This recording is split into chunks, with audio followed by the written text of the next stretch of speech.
This program features live coverage of an African safari and may include animal kills and carcasses. Viewer discretion is advised. Good afternoon, everybody, and a very warm welcome to And Beyond in Ngala.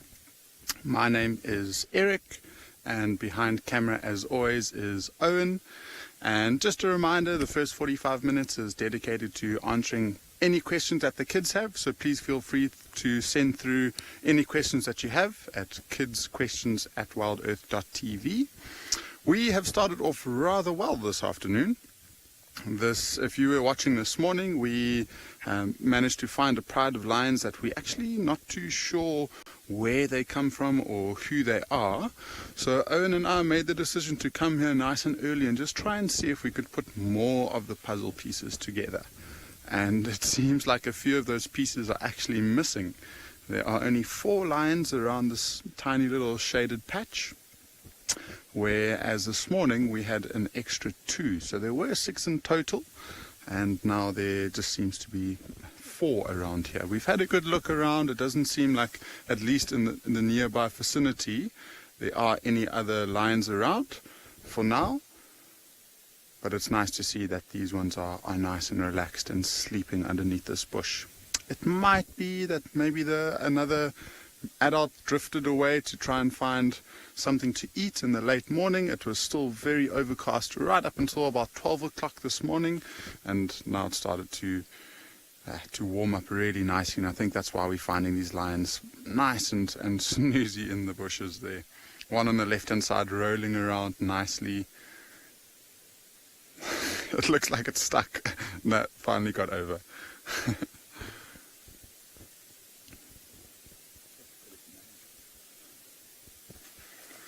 Where did you see that, eh? Okay.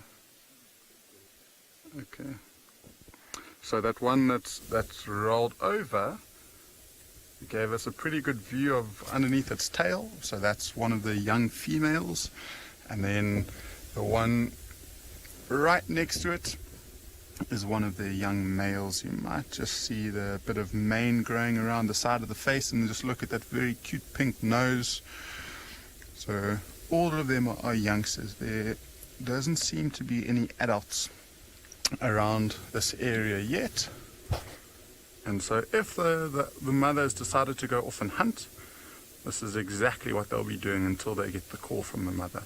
And so every now and again we see them picking up their heads. They scan around quickly, maybe just trying to see if the mother's on her way back. If she gets close into the area, she'll just let out these small little contact calls, and they'll react in an instant. They'll look to see where the mother's coming from, and they'll basically run straight towards her. And the first thing that they do is they start sniffing around the mouth to see if there's any sign or smell of blood.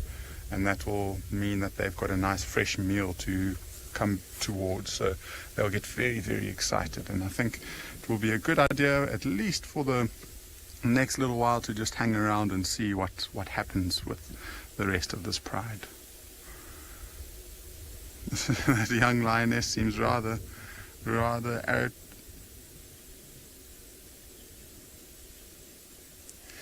Yeah, so like I said, we're going to be here at least for the next little while and see exactly what's going on, and hopefully we'll be able to put a little bit more of these puzzle pieces I keep mentioning together. So whilst we do that, I think we'll send you across to And Beyond Phinda, where Jared has got some nice tall animals waiting to say hello.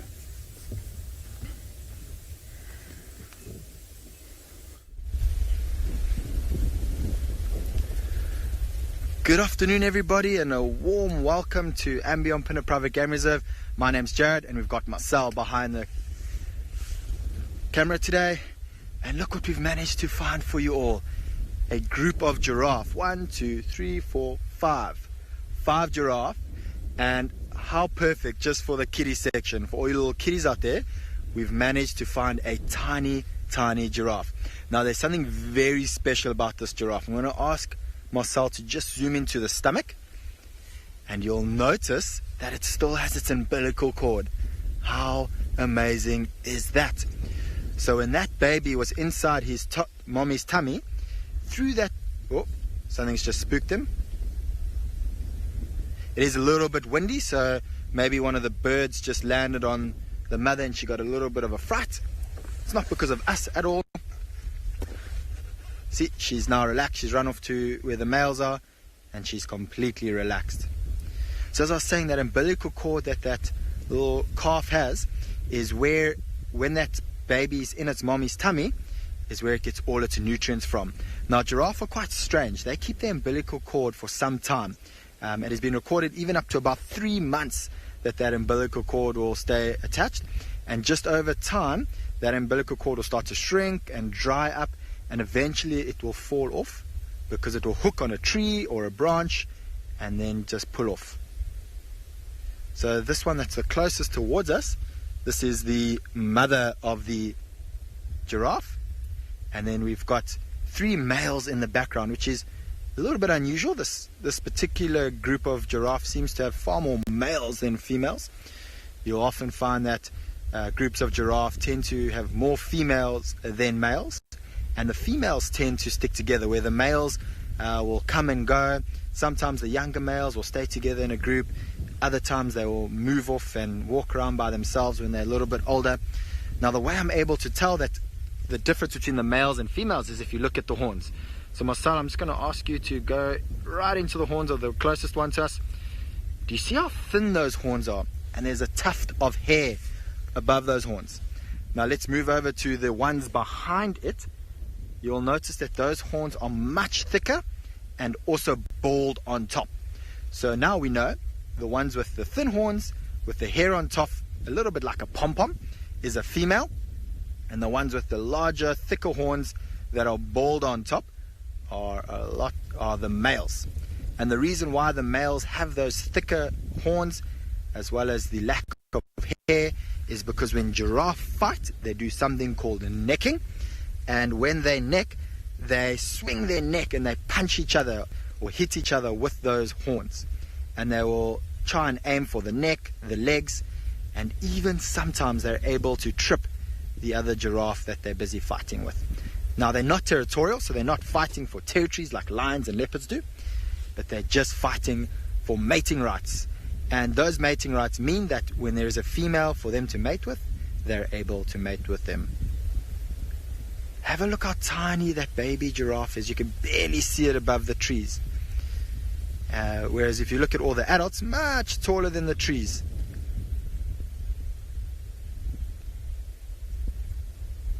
So Jordan's class, that baby giraffe is probably just over 6 feet. I think it's maybe 2 or 3 weeks old. When they're born, when that calf was born, it would have been about 6 feet tall, weighing roughly between 50 kgs, 50 to 70 kgs, sometimes more. So it has really started to grow quite quickly. But I do think it's somewhere over, maybe about 7 feet. Let's say 6.5, 7 feet. And it's an interesting question talking about how tall the giraffe is. So this area where Phinda is in an area that is renowned for the Zulus, and the Zulus is a tribe that exists in this area, and their African name for giraffe is Ngulumiti. Now, Ngulumiti, if you had to translate it into English, means taller than the trees. So all these adults are taller than the trees, but that tiny little baby, I think, has got still some time to go to until it is taller than all the trees in the area.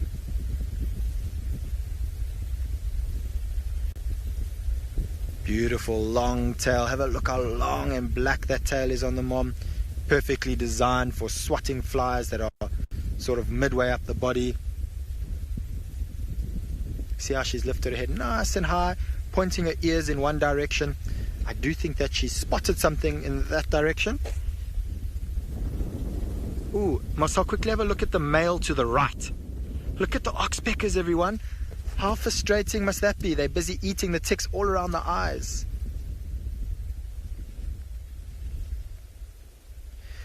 So Alice, that depends on area to area and the amount of nutrients in the area.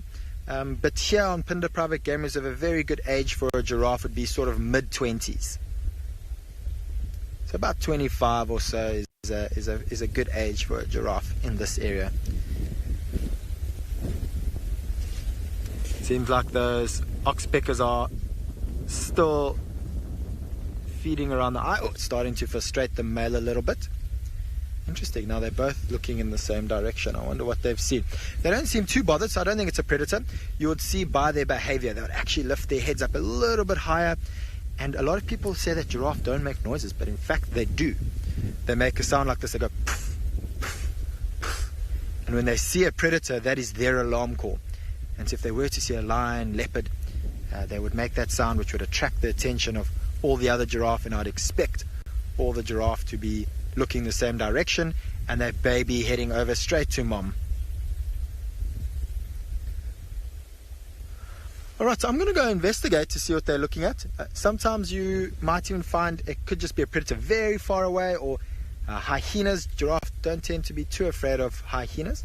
But while I go and investigate to see what they're looking at, we're going to head over to Tswalu.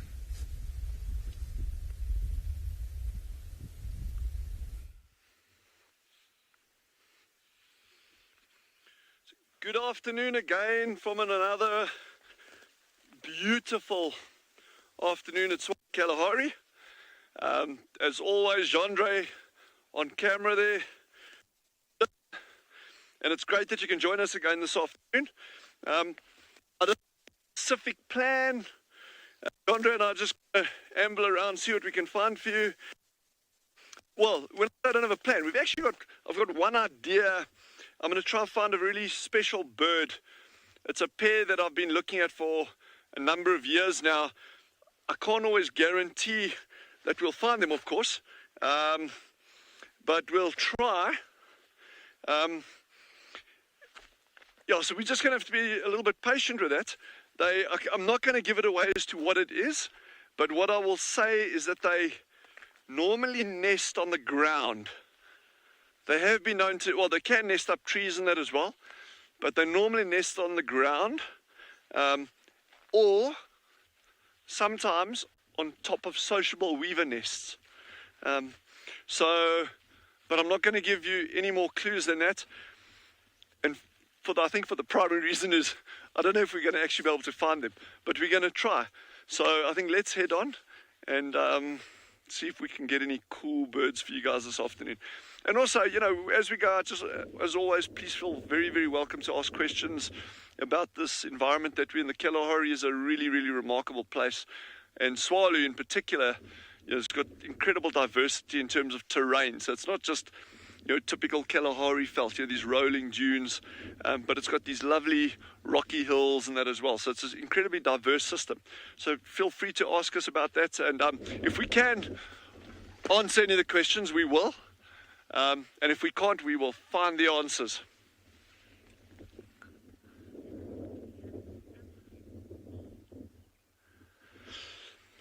So Meeva's just asked the question, do you think there are more animals that we haven't discovered yet? And 100% there are. Absolutely. Jandra and I were actually chatting about the other day, and one of the figures that comes out is scientists say there's probably in the region of about 2% of mammals are still to be discovered. I'm not sure how accurate that figure is, but definitely on mammals. And remember, we talk about mammals, we can be like tiny little things like that to large mammals. You know. But if you're looking at in terms of life forms, then there are still millions of species to be discovered. And on Tswalu, as an example, one of our long-standing researchers here, Simon van Nert, he works at the Iziko Museum in South Africa, and he's the bee and wasp expert. And you know, he's come out here and he's just got so many species. And I mean, he's the leading expert on this, and he just says it's going to take them decades to try figure out what all these things are, what all the names are. So very often they can say, well, they kind of this genus, but to get it down to an actual species level is very, very difficult. So just bear that in mind next time you're walking around anywhere. You know, it doesn't have to be in a national park or a big private nature reserve. It could be, again, in your back garden. It could be in Central Park in New York. Just like spare a thought for all these little things flying around. What are they? Chances are very good that scientists won't even be able to tell you what the species is on many of those things. We had people looking at moths the other day. Herman Stout, again, great researcher. He's the leading expert on Southern African moths. And in 2 nights, just 2 nights, of putting up these little light traps. So in other words, you put a white sheet there with a light on it, and then the moths go, and then you can kind of count them and take photographs and that. They got over 200 different species of moths on Tswalu in 2 evenings. So, I mean, the diversity here is absolutely incredible. And if you look at places like Phinda, on that northern Natal or northern KwaZulu-Natal coastline of South Africa, I mean, the diversity there, the sheer biological diversity is probably quadruple what we've got at Tswalu. And that's across all the different things. So, but each environment, if Tswalu as an example we've got a higher species count on antlions and owl flies than most areas of the Lowveld have. Which is the Kruger National Park area, and including a new species. Mervyn Mansell, the chap that found it 2 years ago, again the leading expert in the field, from the University of Pretoria. He's been studying these things his whole life. Comes out, here's a new species. So, yeah, so that's a great question. But if we're thinking in terms of like all life forms, plants, I mean, and just think of plants. It's algae, it's lichens, it's big things, small things, across the board. I mean, it's just the diversity is massive. Very, very exciting. So we're going to try, we're going to amble on and see if we can pick up on those birds, which I'm not going to give the name away. And in the meantime, head over to Tswalu and see what she's got that side for you.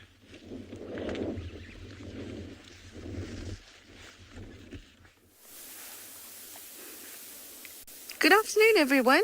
How are you and how are wonderful kitties? I hope that you are well. We have some Impala to start us off with this morning. The bush is really quiet. And we're going to be listening out to any clues. Hello, my name is Tswalu with BK on camera this afternoon. And we are actually going hunting for hyena dens. Because our lovely hyena mum Ribbon, she's moved her den, or so we suspect. So we're going to go and look at the other dens and see if we're able to find her.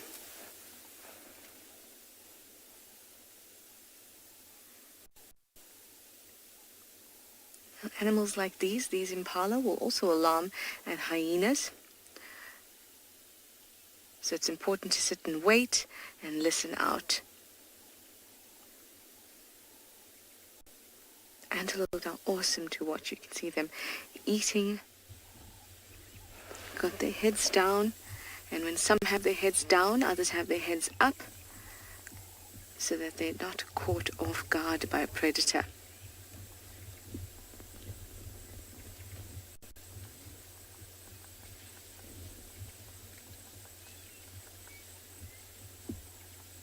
It's really nice to be a herd animal because you've got extra eyes and ears all around to make sure that you can stay safe.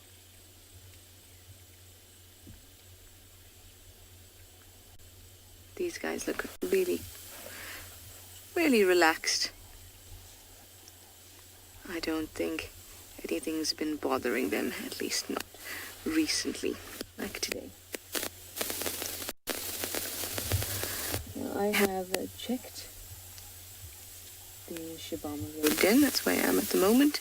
I have checked the Albury's Road dens. I've checked the Mvubu Road. That's where we are. We've checked Mvubu for the den, we've checked Shibamu, we've checked Albury's. So we need to go to Cheetah Cut Line all the way in the east and check out that den. What do you say, Impalas? They say we don't care too much. They're just happily eating.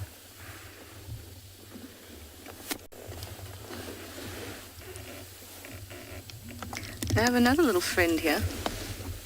Can you see him?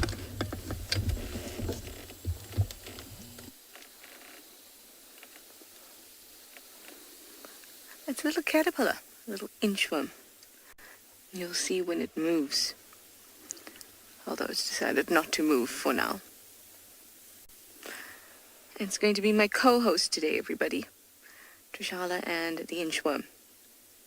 Well, the inchworm and myself are not the only hosts out on Juma today. Steve is too, so let's go over to say good afternoon.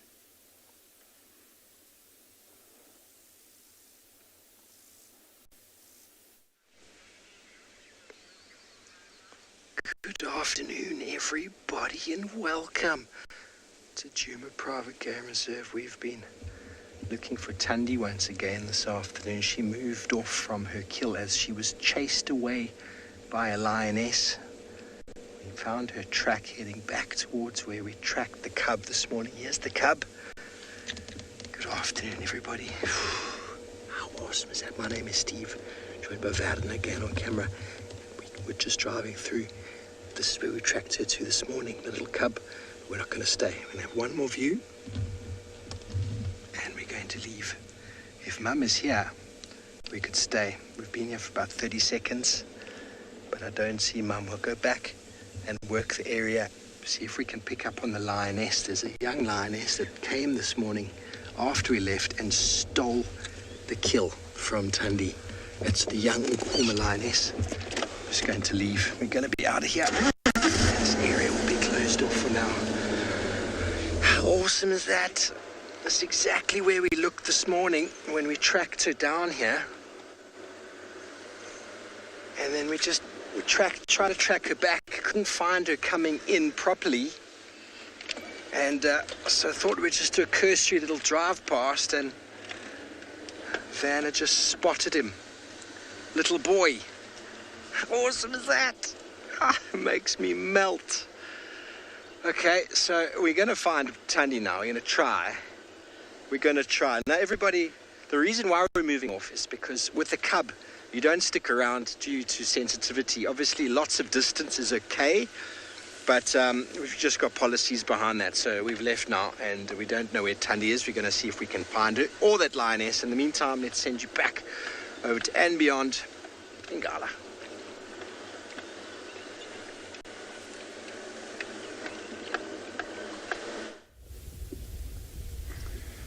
Welcome back to Ngala. Not much has changed at all, apart from the position of the sun, I guess. You can see those two lions that are closest to us are a lot more in the sun, which might mean that they could get up and just basically shift their bodies. And just as I say that, there's a big stretch and a roll around. A few of the things that we start looking for when these lions like to get up and move around a little bit more. So we've been watching the four of them quite carefully and just trying to look at any of the finer details that might indicate where they have come from or who they are. And it's still a mystery to us, which I think is rather exciting to know that there's lions that basically not any of the guides have ever seen here at Ngala. They've just appeared probably from the Kruger National Park, I would say, which means that there's a good chance that when they get up and they decide to move, if they move off the property, we might never ever see them again, it's just such an amazing feeling to know that these lions are able to do that in this time. So this one here that we're focusing on, this is the youngest male within this little group. The one directly behind it is a slightly bigger cousin, I would say. And we've noticed that the bigger cousin, we can't see it now, but at the very end of the tail, it's completely missing that typical black tuft that lions have. And so that would probably be quite a good way to just keep a lookout for it. And you never know, maybe when it decides to leave this group, it might find its way back into Ngala, and maybe that lack of the black tip might be one of the ways that we might be able to identify him again one day. They all seem completely asleep. They're not really reacting to any of the bird calls around us, so they're quite comfortable being there. I'd love to know where the mother disappeared off to.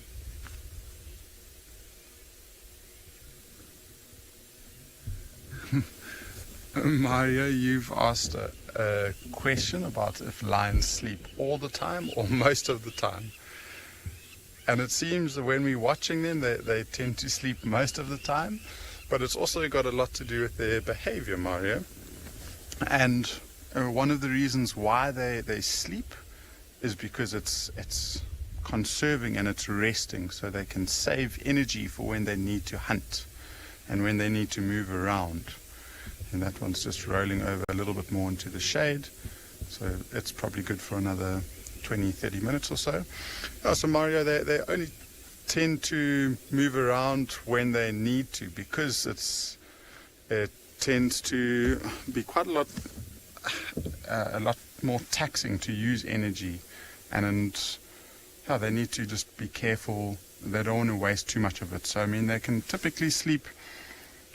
These lions will probably sleep in the region of 18 to 20 hours in the daytime. Sorry, Lundeka, can you just say that again? And so they'll basically just be resting here probably for the remainder of the day.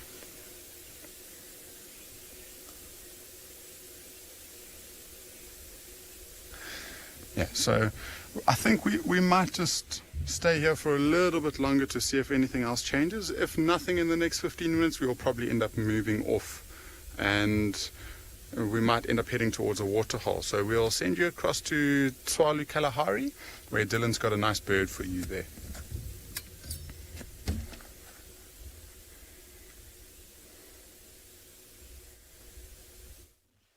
Okay, this is absolutely fantastic. I'm so excited, and I absolutely adore these birds, and they are so, it's like I've got a number of go-to pairs. I'm still not telling you what they are. You're going to see it soon.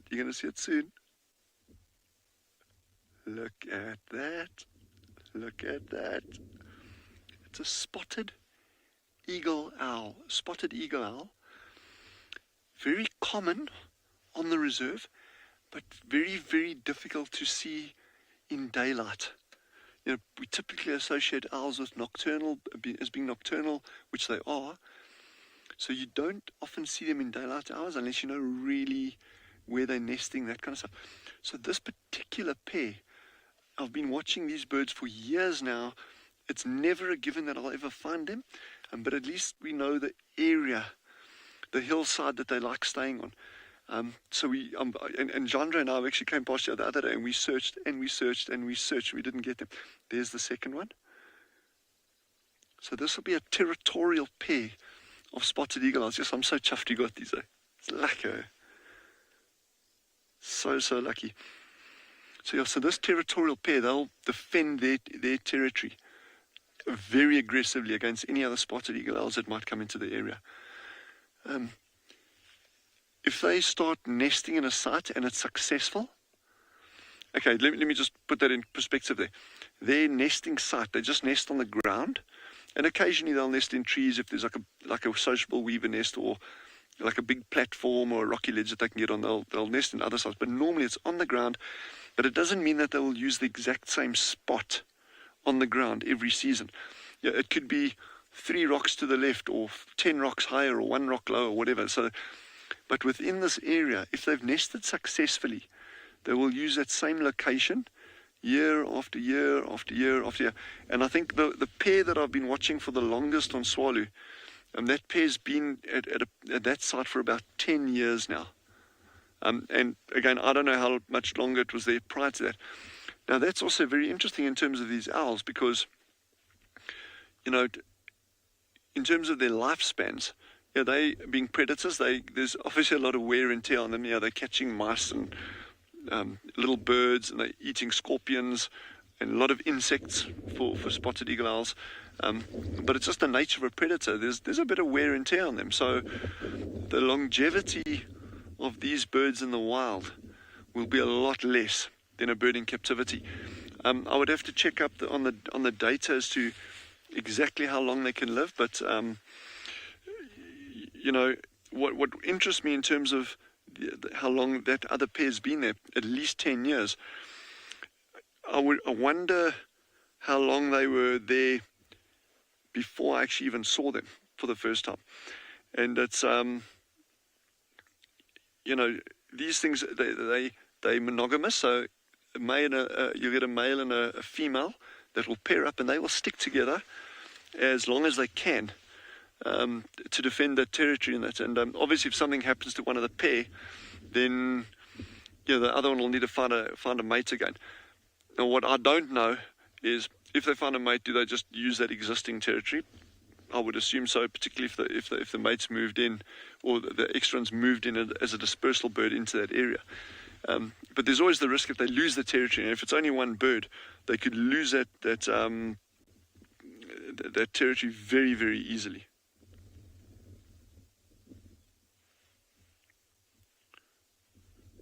I'm just checking up here, just out of interest, on the Roberts Bird Guide, which is like the premier guide on birds in southern Africa, and they reckon they can disperse up to 30 kilometers away from the original nesting site.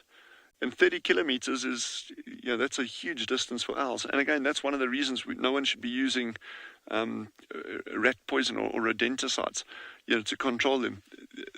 These birds are really the answer. These are like in barn owls is the big one. But we're going to stay with these birds a bit longer. I just want to see if there's any other activity going on here. But in the meantime, head back to Trishala and see what she has on that side.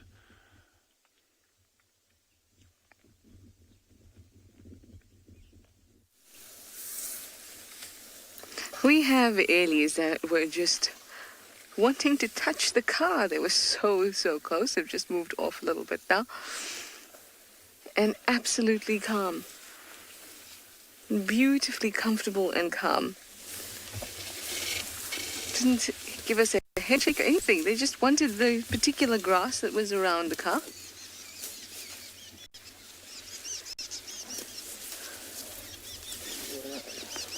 Oh, okay, let's roll a little bit forward. There's some more.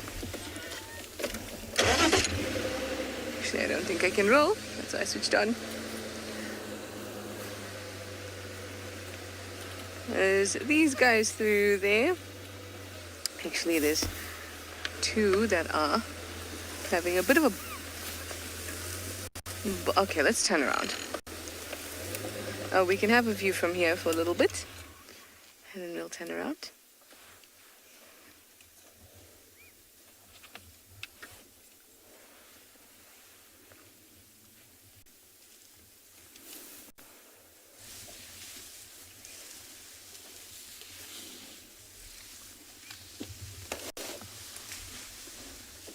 Listen to them rustling.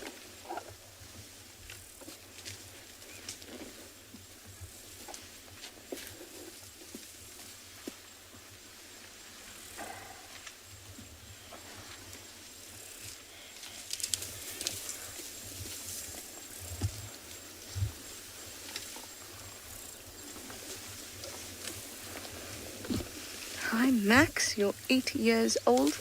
I'd like to know, how much food do elephants eat per day? Elephants can eat anything between 100 kgs to 300 kgs of food. A big bull, really nice big bull, 300 kgs of food a day. That is a lot.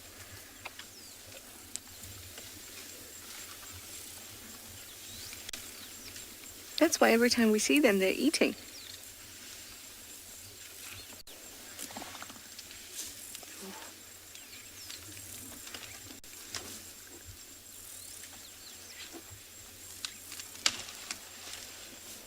They can be quite noisy when they're eating, and if you're very still in the bush, you'll be able to hear them from quite a while away because of the breaking of branches.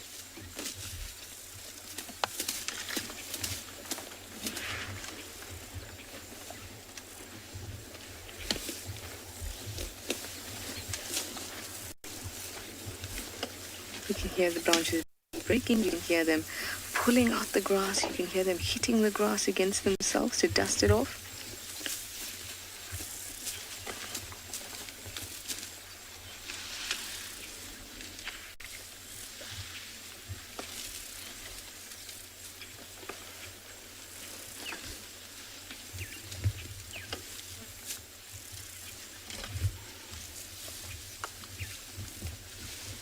Can you see what she's doing there?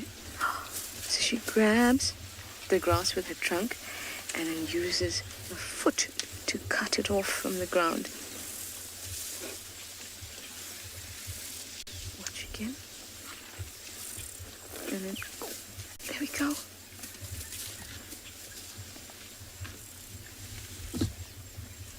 Isn't that cool? If you pull off out of the ground, you're going to get a lot more sand.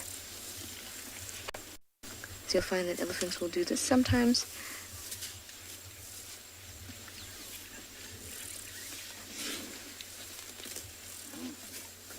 Sometimes if they can just break it easily,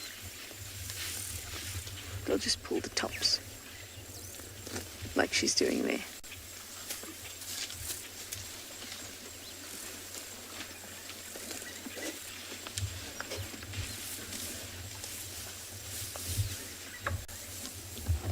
Okay, let's turn around.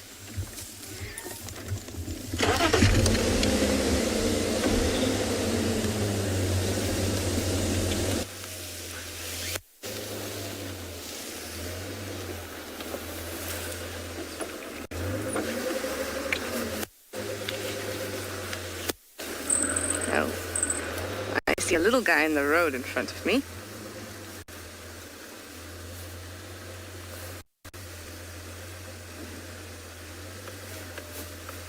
Stop in this patch of shade here.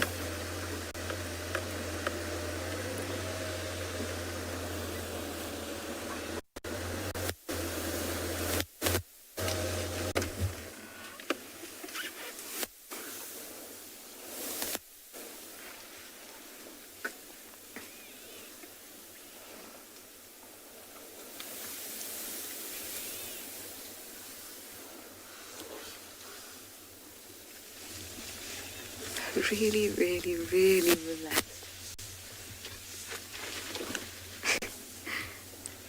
She just put her trunk over her tusk, as in put her tusk inside of her trunk.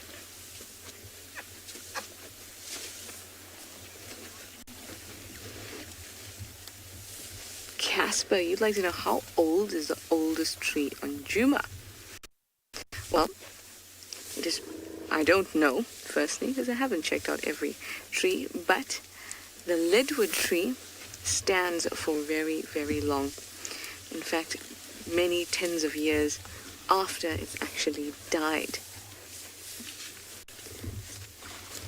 Oh, and we have many leadwood trees on the property, and there's some that look very, very old. In fact, the one on Leadwood Road, after its life, it can live for 100 years. Probably 150, if not more.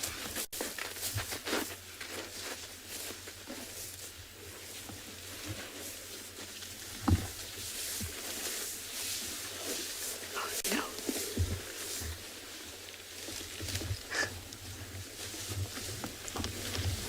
Meanwhile, while two are fighting, another one has decided it's a good time to rest. I don't know if you got that, but the two that were fighting, one farted while he was fighting.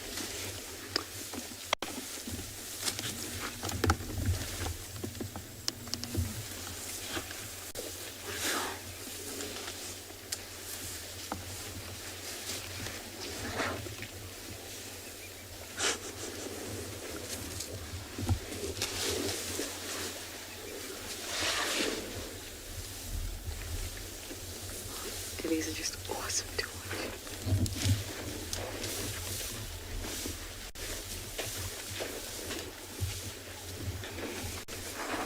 Look at these two boys. One's trying to get food out of the other's mouth.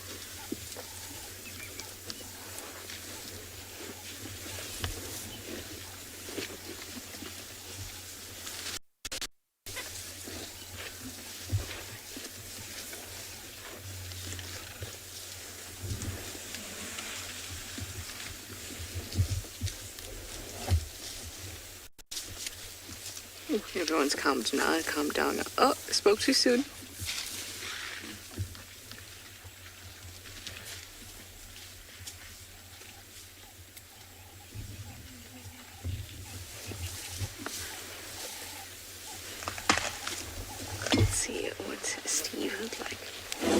Standing by, Steve.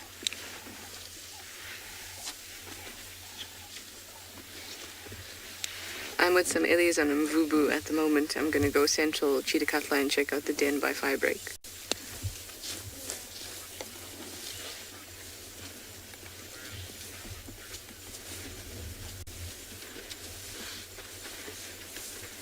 Copy, good luck.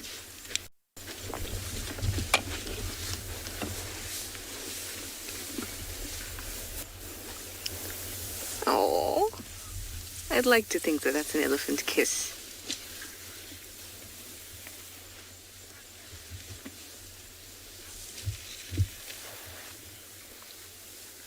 Hi, Connor, you're 10 years old. You'd like to know, what do they use these tusks for? Well, they can use them for defense. See, just like that, if they had to fight with each other, because males can have altercations. They're usually quite peaceful animals when it comes to interacting with each other. So if you need to defend yourself, a tusk is a great way to do that. And injuries from tusks are really, really gnarly. They can really hurt themselves. And apart from that, and what I think is more important, is that tusks are used when they're breaking branches. They'll hold the branch they want to actually eat with the tusk, with the trunk, the end of the trunk, and then they push down their heads and the trunk, the tusk against the branch, and then you're breaking that branch with the tusk. It kind of creates this leverage. And I think that's really important. That also makes sense as to why males and females make great use of tusks. But that doesn't mean that tuskless animals are less likely to be fed. They still feed pretty well. Let's go a little forward. Everyone's really relaxed and playing. There's some tiny ones in here too. Oh, someone caused some trouble further in.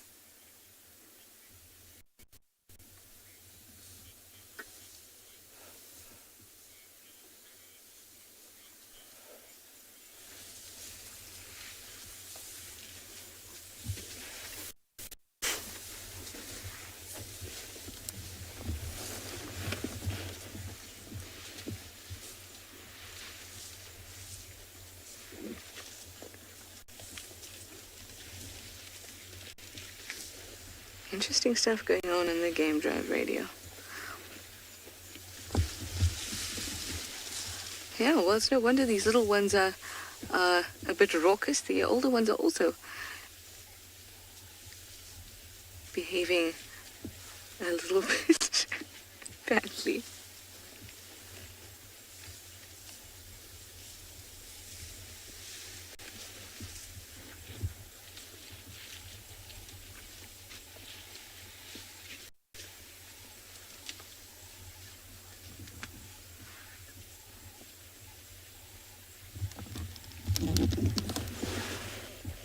Cool. That was just lovely. Nice way to start the drive. Right, well, I'm going to keep on going on my mission, and I'm going to send you over to Dylan at Tswalu Kalahari. He's got something special for you.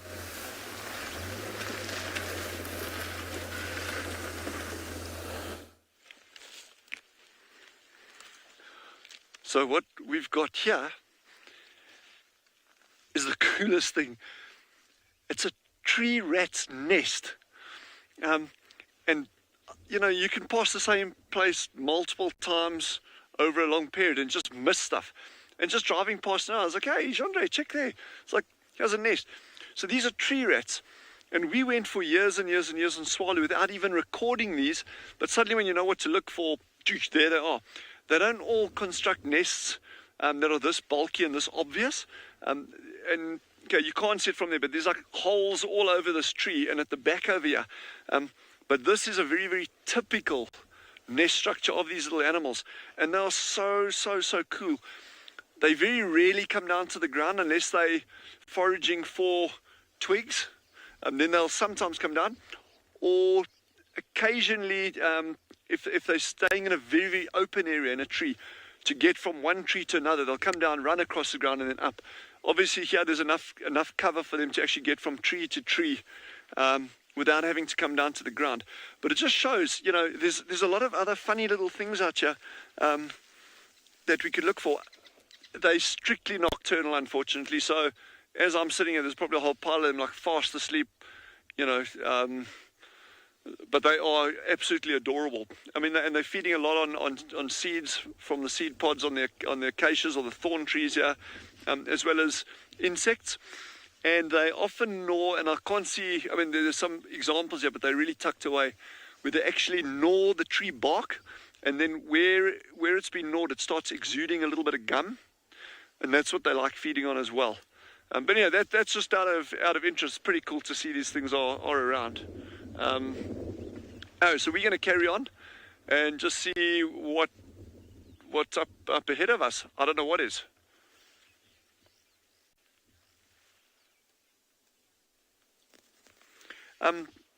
And unfortunately, it is the end of the kids' show. So Jeandre and I, we're going to go home now. No, I'm just kidding. No, it is the end of kids' show, but obviously welcome to stay, and welcome to everyone else that's just joined us. And just please feel free to keep asking questions. We're going to leave these little mice doing what they do best, which is sleeping. And we're going to head on a little bit further down the road and see what we can come up with for you. Let's get out here without getting hooked on thorns. So Mary Jane has just asked, what is a tree rat's nest? So that is it's a tree rat. It's a small little rodent like that. It actually fits kind of, if you take the palm of your hand, I've got very average hands. They're about that size. And these ones called black-tailed tree rats. They've got a gorgeous little black tail. And they make that nest, although they shelter in trees, they use this as a lot of packing and nesting material. And if the hollow of the tree that they're in, the hole of the tree is actually large enough, very often they just keep the stuff inside there and you don't even see any of those twigs protruding. So this is a very, very distinct one, nice and obvious. So, I mean, and yeah, the colony sizes could be 2, 3, 4, 5, 6 animals. I've actually got a little family living at my house. We've got a big tree in our garden there, and there's a family living in the house. Something that I'm trying to figure out, and this is again how little we know about these things. I suspect they actually raid bird nests as well, because we've got these birds nesting in the tree, white-browed sparrow weavers, and at night sometimes, 11, 12 o'clock, 1 o'clock in the morning, yes, you hear these birds going crazy and giving alarm calls, and every single time I've gone out with a torch at night, you get these little tree rats scampering away from the nest. So I wouldn't put it past them as being nest raiders, which again is, would be typical for a rodent in terms of kind of getting any kind of protein it can when it can. Yeah, so that's just a nice fun little thing. We're going to carry on down here, and I think if you want to head back to Ngala and see what they've got on that side for you. So covered in grass. We've just come to this waterhole to see what was going on, and as we were sitting watching the hippos, this beautiful little bird came and perched next to us. And it's a bird that we don't see sit still for very long, so I'm very, very glad we've got it on shot. It's called an African green pigeon, and just look at all of the different colors that it has, and it's really, really quite fascinating, because most of the time we see these birds flying over us, or we see them right up at the top of the trees, so we don't get to see them out in the open and almost eye level like this. But just look, got that beautiful green overall color, got a very blue eye, yellow and red on the bill, those bright red feet. So for a pigeon, it's incredibly colorful. I mean, most of our pigeons in southern Africa at least are mostly grays and quite drab colors. So it's beautiful to see it out in the open and just showing off its beauty. And I wonder if it's not just waiting for an opportunity to come down to the waterhole to drink.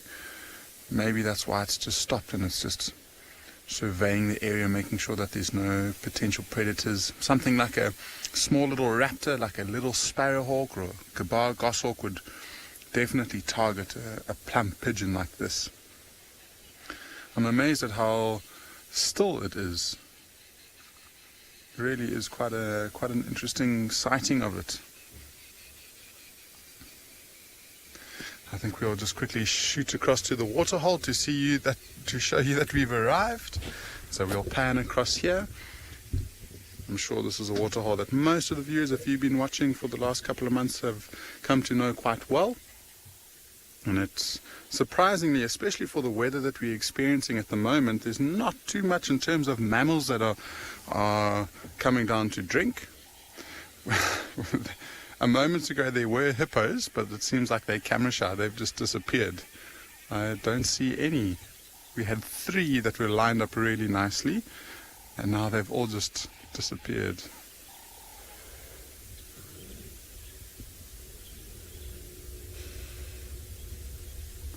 Morlo, you're asking what the difference between an alarm call and a normal call is for birds. And sometimes they are very, very similar, and it actually takes quite a trained ear for you to pick up the slight difference. But a lot of the time, a bird will sound very, very agitated, and so it will just make a constant noise, like a psh noise, or a I haven't done it any justice with my imitating. But anyway, it will just basically keep going and going and going in one spot, and if you watch it, it will be agitated, it will be bouncing up and down, it will be making a lot of noise and quite a big racket. And that would be an alarm call. Where a normal call, I mean, in the area here, you get to learn the different bird calls. And, I mean, you'll be able to pick out what a rattling cisticular sounds like, or an arrowmark babbler, or say, Cape glossy starling's normal sound looks like. And then when you see it making a slightly different call, then you'll probably be able to work out that it's an alarm call. And birds are sometimes a bit frustrating because they alarm call at a lot of different things. So you hear all of this noise going on and you want to go and investigate it. And you sit and you watch this bush expecting to see a snake or something like that. And you can sit for hours and not see anything. Sometimes they produce something like a leopard. I've heard, especially francolins. If you see a francolin perching up on a tree and they're alarm calling, making a constant racket, then you know that there's something on the ground that's moving through the area that they're a little bit concerned about. These hippos do look like they're a little bit camera shy. What do we have there? A little terrapin that's sticking its head up.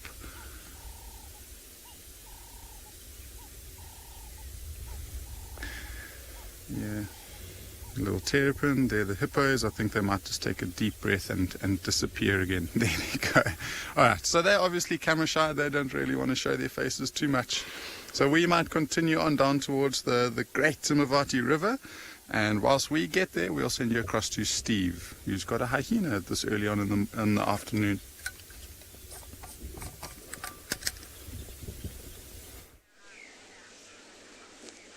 The Timavati River is a great place to hang out. Welcome back, everybody. Well, I got an update from the people who were the last ones with Thandi this morning. And so we've come back to where the kill was, and we found 2 hyenas. Now, can those of you viewers out there confirm for me this is ribbon? I think. I've only got her ear to work with. I think it's ribbon. And one little notch there in the side. And a weird little thing at the top. If it is ribbon, this is the matriarch, and Trishala is desperate to find wherever ribbon might be hanging out with her cubs again. So, what we were looking for Thandi, she moved slightly apparently. We haven't found a track exiting this block, and we haven't found the lioness either exiting this block. But so we came in to see if we could figure out what's going on. And hello everybody, welcome again to the afternoon show. My name is Steve, joined by Vanna, and we're very excited to have you. Please send your questions, comments to #WildEarth, or throw them on the YouTube chat stream or on Twitch. Back over to a scavenging hyena over there. She's lying flat in the shade.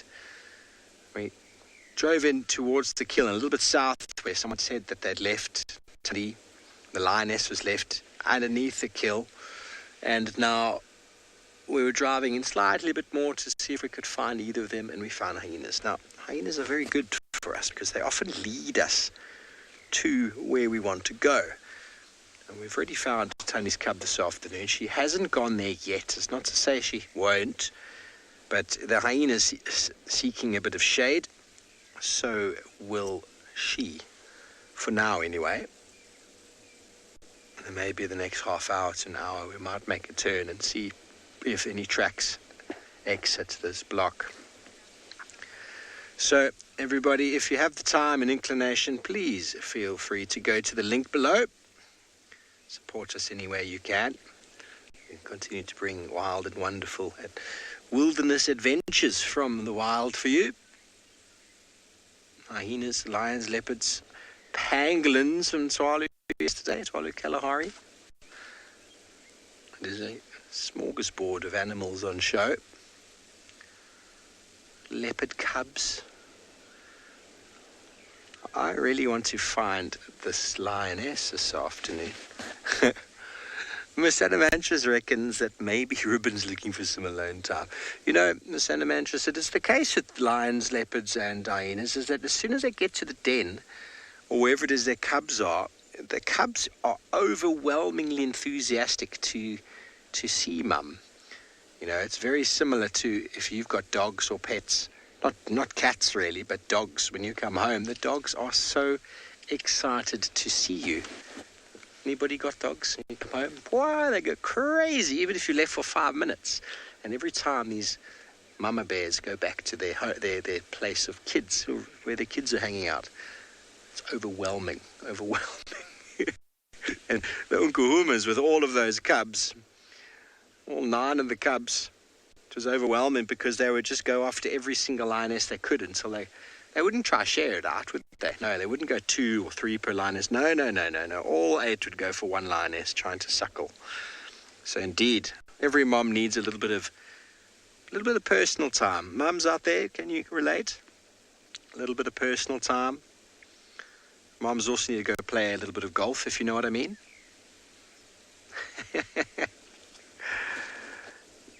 And we're not far from where the Djuma clan has been denning, just round the corner.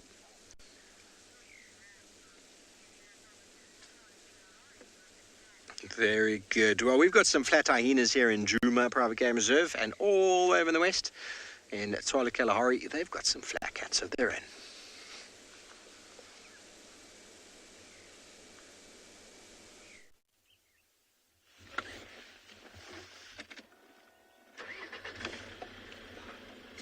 So it looks like we have something up ahead here.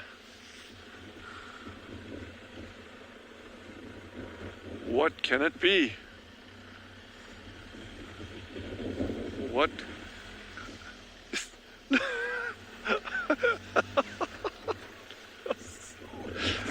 We have some big cats. So going from owls to big cats. Okay, some more.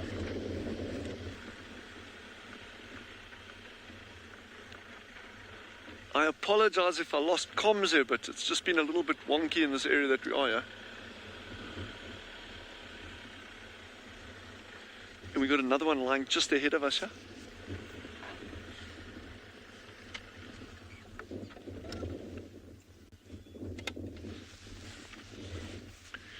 We'll go closer shortly. I just don't like driving right up to animals on the initial approach. Doesn't matter how relaxed they are, I always like just keeping a little bit of a distance and just seeing how they react to the vehicle and that. I think that's just a courtesy to animals rather than anything else.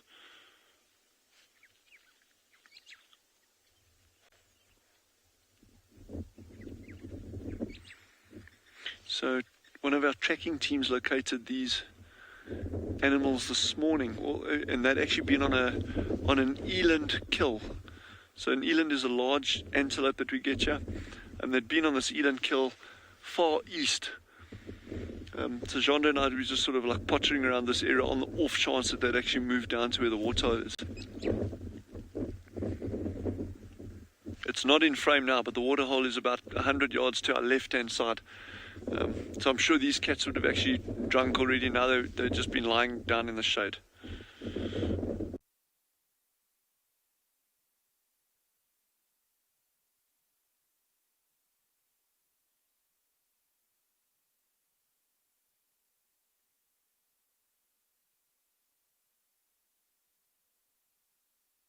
instance, hopping around. There's like, I wonder what you taste like. We've actually witnessed lions trying to catch birds before on Tswalu. So Meave has just asked, how far do lions travel in a day? Well, to answer that, it would be, have they eaten? What is the terrain? What is the purpose of their moving? What lions are capable, what distance they're capable of traveling in a day if they had to. That would, comfortably 20, 30 kilometers in a night, easily. There's absolutely no problem with that. What they would normally travel in a night is a lot less. Again, depending on their habitat quality. So if they've got a lot of food availability, and also if there's pressure from prides adjacent to them, then they would be doing a lot less traveling. But on Tswalu, probably looking at an average of about 7-8 kilometers in an evening. Your dispersal animals, so things like young males that leave the pride at about 2 years of age, sometimes a little bit younger, they can cover big distances. Those are like in the region of 20, 30, 40 kilometers in a night easily. But then it's also understandable. If you had pressure, you're a young dispersal animal moving out of an area, yes, you could be bouncing along between prides for a year or two before you're even able to think of taking over a pride for yourself.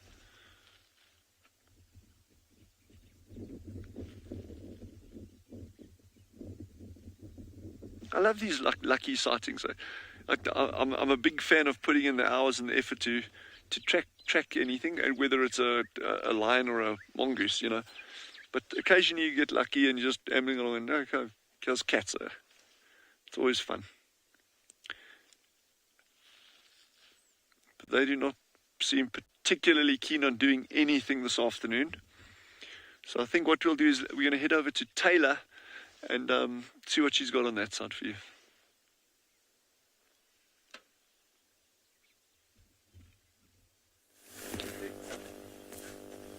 Good morning, not good morning, welcome to the Sunset Safari. That's a great way to start the day, but I suppose the elephants having a mud bath will definitely make up for it.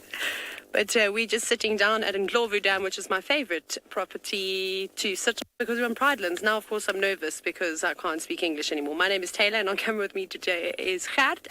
Let's have another look at the elephants. Stage fright today. Wonderful. So you can see a white canopy in the distance.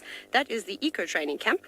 So the students have the luxury of literally just walking out a couple of meters and being able to watch the elephants and buffalo and giraffe and all other animals that come down to drink during the day. They almost don't even need to go on a safari. But we're just back with the boys again. There were a couple of breeding herds, so a couple of females that came through at the dam. But they didn't spend much time there. They just came for a drink. They didn't even have a wallow like these boys are. Look at that, just slushing through all the mud now. You can see how they're making mud wallows in case you ever wondered how they started. It normally takes something as large as an elephant to do an almost handstand, if you will. Go down on your knees and slosh around in a bit of water that's drying up. And they've created these lovely pools on the side that warthogs and buffalo will definitely appreciate. They don't like to go into the deep water. And we've seen the elephants swimming, they don't mind so much. But the smaller mammals that enjoy the mud would definitely like those little pools over there. Look how happy they are. Sticking their faces right into the mud, loosening it up with their tusks. And then grabbing big trunkfuls and throwing it over their bodies. It always amazes me that elephants don't slip as much as they do, because if I had to walk down anywhere near that mud, I'd definitely fall on my bottom, many times. You can see the older bull's just showing that other one how big he is and moving him out of the way. T-Heart, yes, I've never had a mud bath before, but I think if I were to pretend to be an elephant, I'd definitely enjoy it. I mean, they come multiple times and cover themselves with all this clay. And we have people constantly telling us in the beauty field that it's good for your skin. I definitely trust an elephant more than I trust a person, so perhaps I should start smearing it on my face and do a test. Now a third one wants to get in on that little wallow that they're creating over there. I don't know how well that's going to go. He's completely dry. Is his trunk wet? Has he even had a drink yet? Yes, he has. That's always a good way to just check. You normally see the wet patches around the feet and then the wet tip of the trunk. And then, of course, it's very easy to tell if they had a mud bath or not because they've got this lovely sort of shimmering shine all over their body. And after you've had a mud bath, perhaps you need to go for a swim. It's also really awesome to see if they do go further into the water, you'll watch how deep it gets. It's quite deceiving, actually. And where they're about to head, it sort of drops down quite a bit. And I think that's from the elephants constantly swimming in the same spot.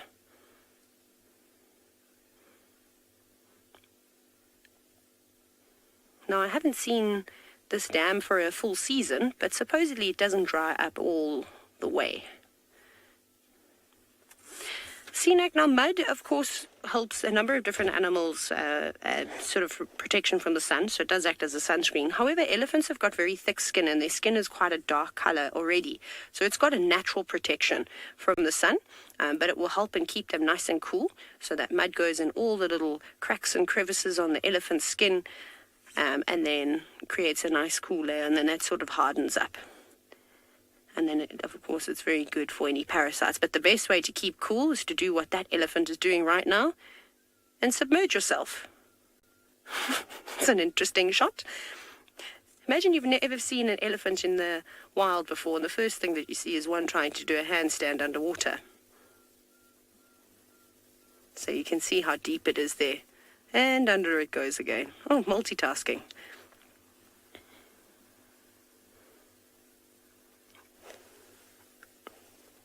Oh, this is lovely. Every time I see this, I always laugh as to how it takes them ages to put their tail in. They always hold it up. I suppose it's like you and I when we enter a pool and it's a bit cold and you keep your arms up above the water and you stand on your tippy toes at all costs. But of course they've gone right behind the trees, but they should move out into the open. And the other elephant on the right-hand side is not so sure about going into the water just yet. Really taking its time. Ready, Rudy, let's see if this elephant will also go bottoms up. It's just taking its time a little bit. Here we go, finding another deep patch. Doesn't seem to want to go and socialize with everybody else, but maybe the splashing of the other two will coax it in. I'd find that hard to resist. When everybody starts to jump in the pool and start swimming, I automatically want to go and join. Here we go, venturing out now though.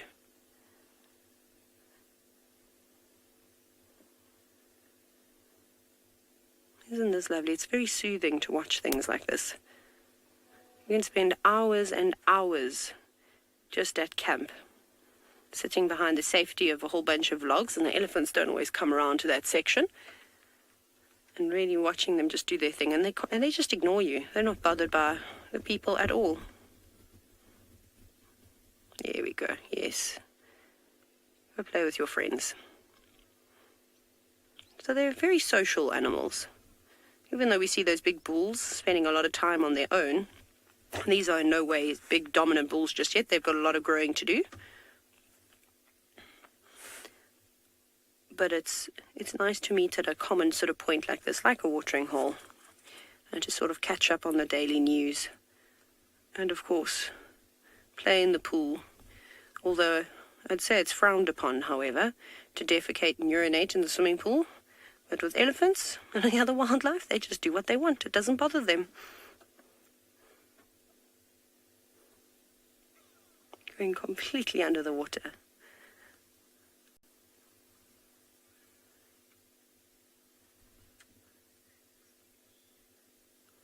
Oh, this is so fantastic. Interesting question, Kerry. I don't think we're going to have a hippo and elephant encounter right now. There doesn't seem to be any hippos in Ndlovu Dam, just elephants.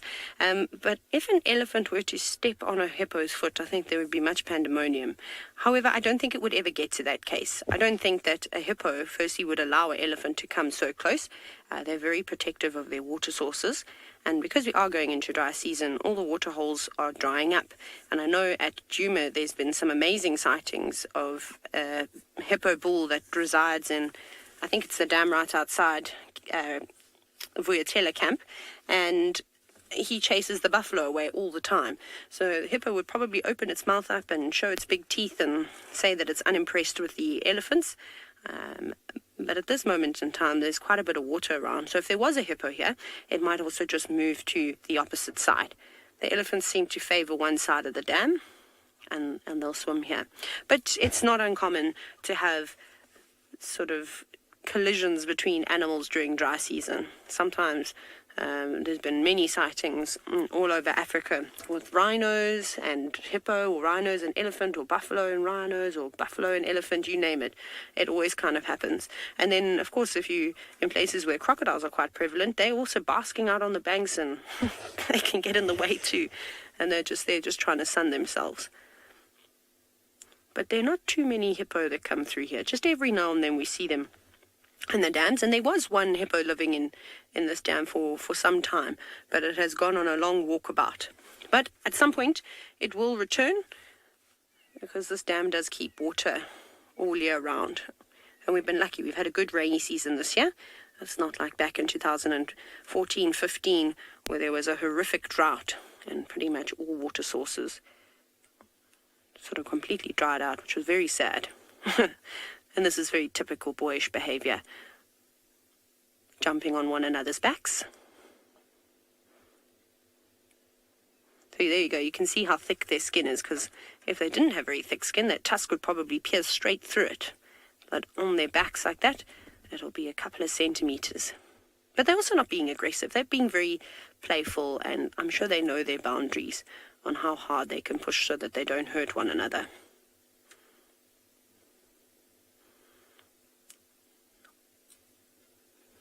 I also always love how white their tusks go after they've had a swim.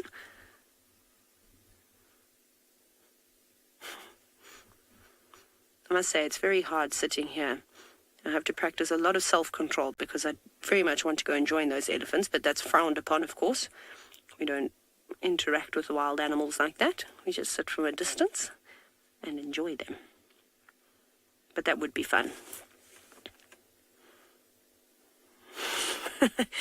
It's almost like their trunks become a bit of a pool noodle. I don't know if any of you also did that as a kid, where you whack the pool noodle on the surface of the water.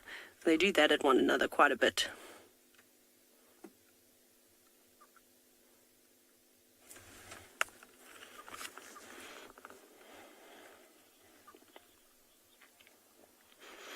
Glenn, I wonder what would happen if we were to put a beach ball out there. Again, we're not going to ever do anything like that. I wonder if they would play with it. I mean, we watched little elephants the other day play with a rock. So I've seen them pulling out all sorts of things from the bush, especially when they're younger. They're very much entertained by lots of different things. So I think if a pool ball floated on by, they'd probably be a bit nervous of it in the beginning, but then who knows, maybe they would play with it. Although I don't think it would last. I think it would pop quite quickly.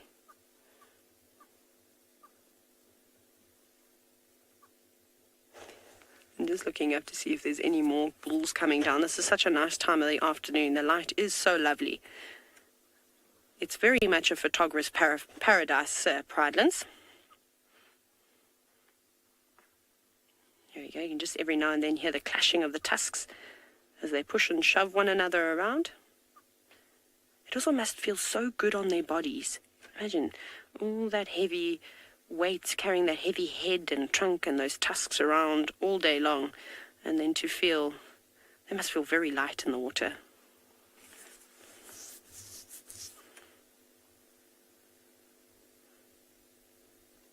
It's not too deep that they can't stand. It's kind of the perfect depth. But elephants are very capable swimmers. Right, before Trisha's little creature runs away, let's go over and have a look at a squirrel.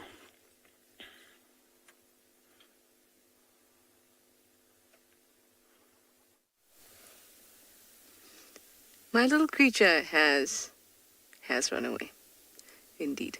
but there's holes in this big giant leadwood tree that keeps going in and out of. So we're going to keep an eye. But I just wanted to chat to you. We spoke about the leadwood earlier. I had a question about what is the oldest tree on Djuma. And none of these trees have been carbon dated, but leadwood would definitely be a great candidate. I would say out of all trees, it'd probably be the oldest group of trees on Djuma. And I was mistaken. They can live for hundreds of years after they have died. Some say 100, some say 150, some say 90. But the oldest living, the oldest has been carbon dated to about 1,000 years. That's the oldest specimen ever that's been carbon dated. 100 years is in addition to that once they've already died. And they're really, really important trees because they, even in their death, have created many, many homes for animals. And that's why this squirrel was such a good example of that. Going in and out of the holes in the leadwood.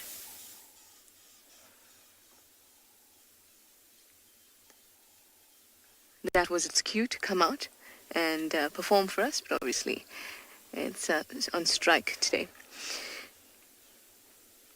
So it provides holes for little squirrels, birds, as well as reptiles, things like that. And it's a protected tree, so we don't drive over leadwoods, we don't damage leadwoods.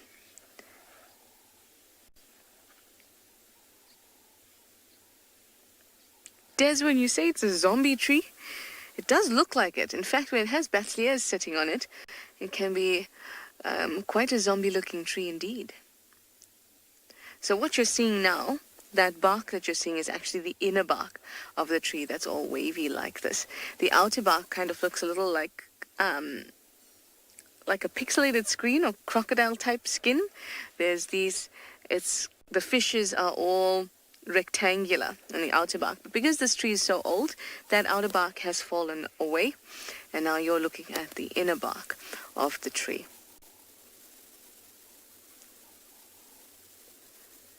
My animal is not working for me today. You know, squirrel, BK and I have nuts on drive today. Maybe the word nut will get it out. Tasty nuts. We have some macadamia. Some almond. Not interested? What about biltong? No?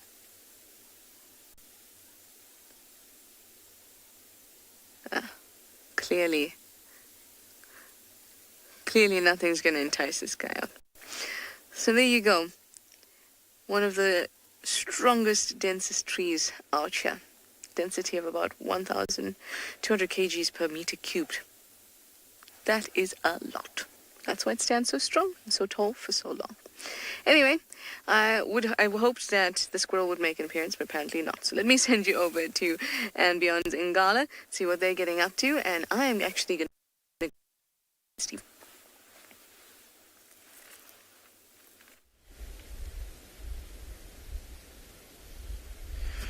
Welcome back, everyone, and we've managed to find a nice big elephant bull for you. Now, I believe that at Djuma you've been talking about leadwood trees. It's not a tree that we get in this area, but it's also not a tree that you would ever really see elephants push over. Or at least in my experience when I worked in the Sabi Sands, we never saw elephants pushing over leadwood trees, and exactly for the reasons that were explained, is that they're very strong trees. And so it would be quite difficult for an elephant to push over the leadwood tree. But also it's a tree that they probably wouldn't want to eat. Because it's such a hard tree, it would probably do quite a bit of damage to the teeth of an elephant. And while we're talking about eating, that's exactly what this elephant bull has been doing for the last little while. Although he's walking on the road now, he has been munching away at every tree that he can get his long trunk on. And he's even pushed over a couple of trees.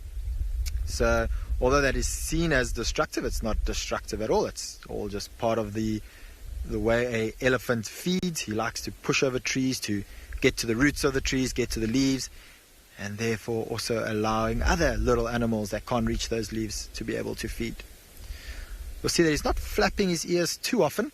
Just one or two flaps there just to cool down a little bit. If we saw him a little bit early on in the day, you would have expected there to be far more flapping going on.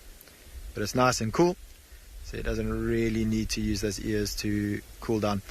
You'll see he is slightly opening them, and the wind is blowing from us to him. So he won't need to flap his ears to cool down. He can just open his ears slightly, and then the wind that is coming from behind will blow over those veins and blood vessels that are close to the surface of the skin of the ear. Alright, let's see if we can get a little bit closer.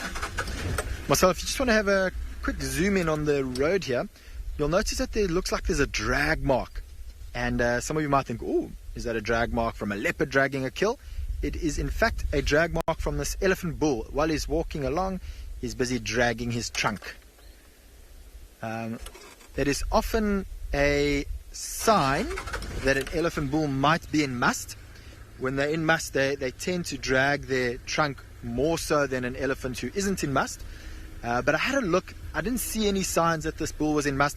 He was dribbling from his temporal glands, which is one of the signs. But the main sign that we look for is wet back legs. Now, when they're in must, they can't control their bladders, and therefore they constantly dribble urine. I don't see any dribble marks in the road, and when he was walking away, I didn't see any signs of him dribbling on his legs.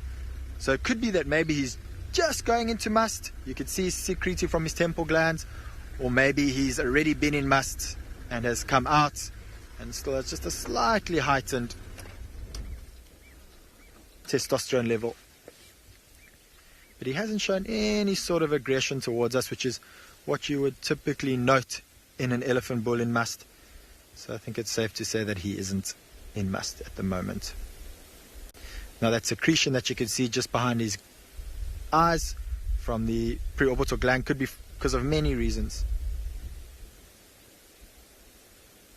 Miss what? Elephants have big ears for exactly what I was explaining earlier, because they're unable to cool themselves down via sweating. They use their ears to cool down. Now there's various ways they'll do this. If this bull had to go down to the waterhole, which I actually think he's going to at the moment, if we carry on this road, there is a waterhole down there. If he comes across some water, he will spray water behind his ear. If there's some mud, he'll spray some mud behind the ear. But generally you'll see him flapping his ears. Now by flapping the ears, he's passing wind over those ears. And compared to the rest of his body, the skin around his ear is actually very thin. And the blood vessels and other veins are quite close to the surface.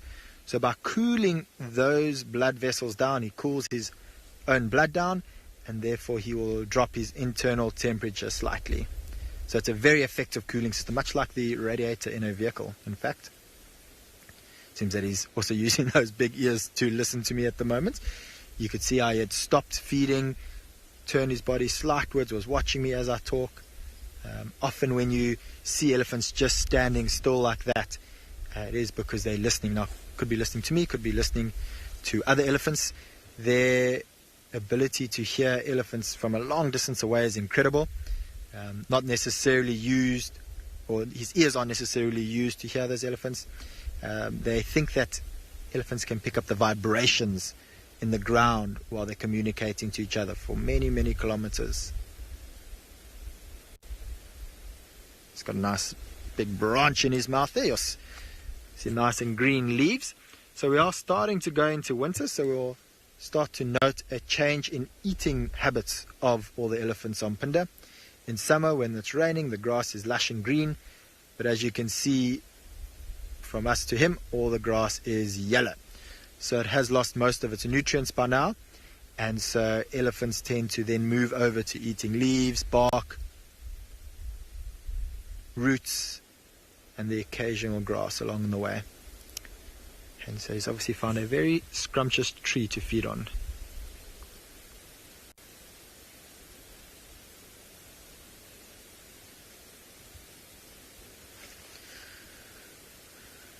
All right, well, while we keep watching this elephant, see if he pushes over any more trees.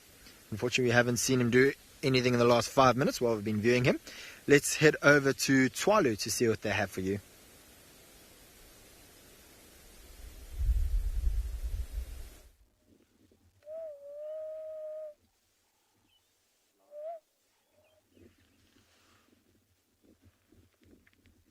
So these young males, you can see, oh sorry, the meerkats in the background there. This is the coolest thing. So I'm just going to put this in perspective for you.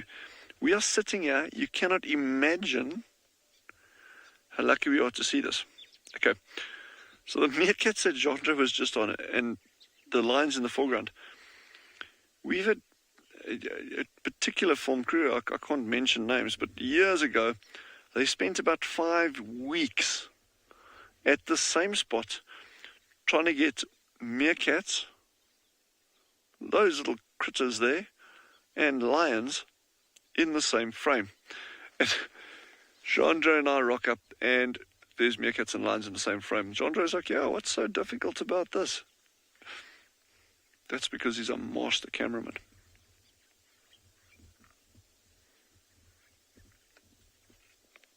So this group of meerkats is not one of our habituated groups at all. So they're probably fairly relaxed around a vehicle, but you wouldn't be able to approach them on foot. They would just go straight down their burrows. And you'll see they're not even alarm calling, they're giving no indication of being worried about the presence of lions. You know, meerkats just don't feature on the diet of lions. Although, that being said, lions will go for pretty much anything that they're able to get hold of. And we've seen them actually catching water birds and swallow. A little bird called the red-knobbed coot. We had lions that actually caught one of those. That was a ridiculously unusual sighting, but we've had that. You saw earlier that one youngster tried to catch those birds on the when you were with us last. I actually missed that completely. Jandre pointed it out to me, made it known.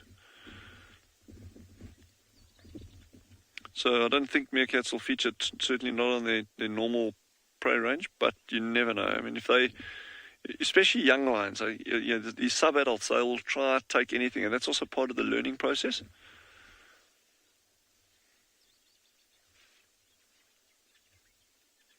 So it's great going from the one set of cats through to the other set of cats. Slight size difference there. They're doing a lot of grooming at the moment. Our field ranger said they actually caught the eland last night. I mentioned that earlier. So now it's this whole process of trying to get the blood off themselves. And again, they will be doing mutual, or what we call allo grooming as well. So you'll get them grooming each other. And that really just helps clean up all those hard to get places.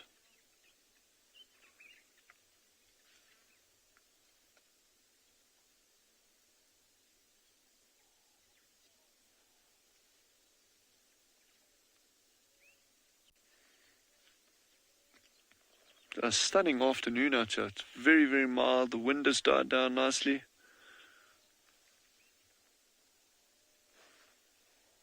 Shelley wants to know if the lions would dig them out of the burrow like a warthog. Shelley, I just want to apologize here for my comms. So Jandre is translating for me now. Shelley has just asked, would lions try and dig them out of a burrow system? It's very, very, very unlikely. I mean, the effort and energy that they would expend trying to dig a meerkat out of a burrow is, it's not even worth it. I mean, that's not going to happen.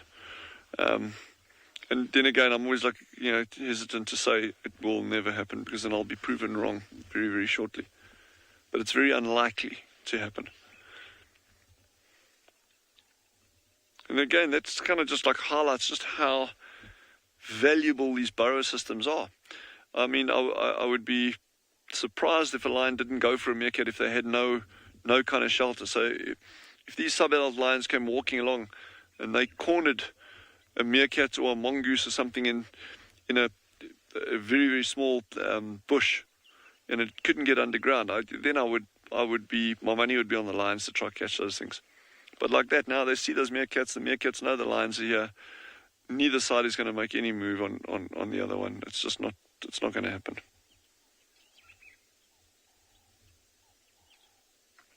It's a nice sized group of meerkats here. I haven't been able to count how many there are, but there's probably at least 8 in that group.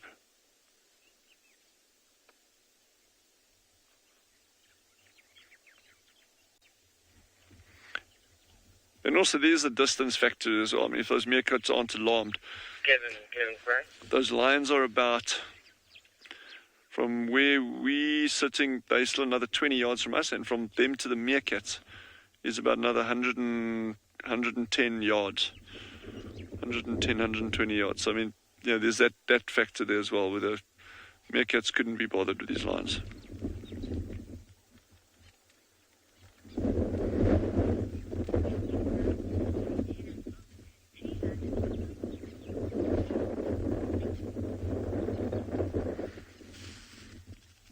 I think we're gonna start moving on from this area and see what else we can locate. But in the meantime, head over to Taylor at Pridelands and see what she's got on that side.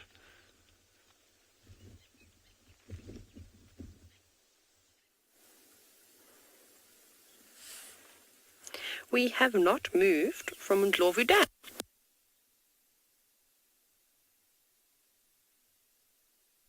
The water.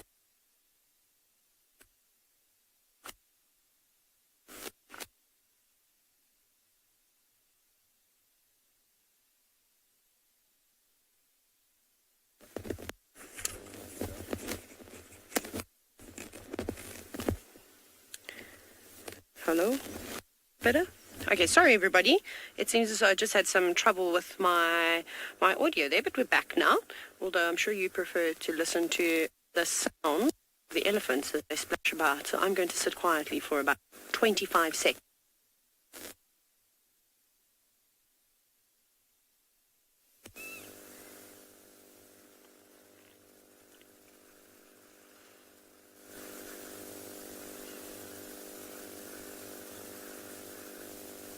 I think it's been about 25 seconds now, probably not. But my thing at the moment is that there's one elephant on the left-hand side of the dam that's come into the water, and I don't know why he doesn't want to come swimming. Well, there now he's actually going in, but you can see he's trying. He's already had a fight with one of the younger elephants as they pushed each other around.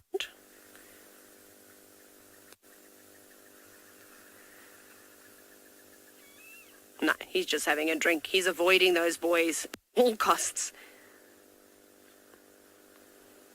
So lovely. It's also really impressive to see how those big leadwood trees completely dwarf elephants. They're enormous.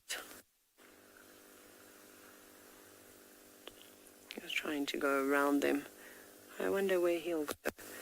I do know that there's a bushwalk team that's out at the moment, and they're lurking in the bushes somewhere. So after this, we'll probably move on off and see if we can't find those lions that we saw this morning, just so that they can also come and have a moment with the elephants at the dam, which is quite special.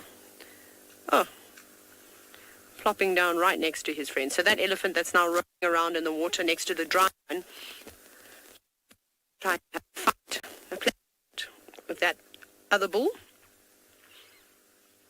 Let's see if he goes in and tries a second time. Looks like he wants to go over there. Ears all flared out. Smacking his trunk on the water. He's probably saying, come on, it's a whole lot of fun. He's sort of saying, no, I've just done my hair. No ways I'm washing it again. I don't know, that's what I normally say. But this is so lovely.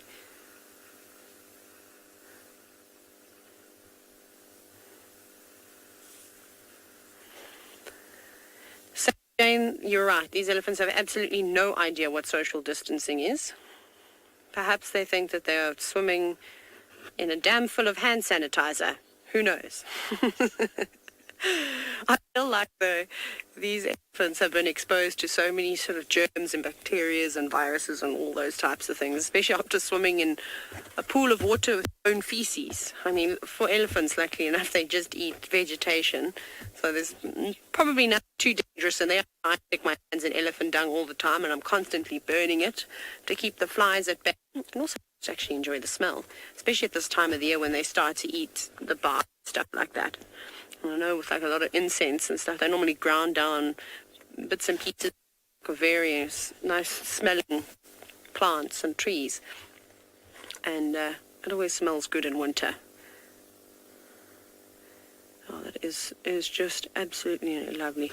I was hoping that maybe some buffalo or some other animals like Impala, there's normally a big herd of Impala come down to have a drink, or the warthogs, they must have come in a little bit earlier. And we even in the middle of the night hear the elephants swimming around. So just because the sun sets, that doesn't stop them. Occasionally they come and splash around too. Now there's also 3 crested francolins. 4, 5. A family of crested francolins coming down between the elephants for a drink. Oh, that's lovely. Did you see them?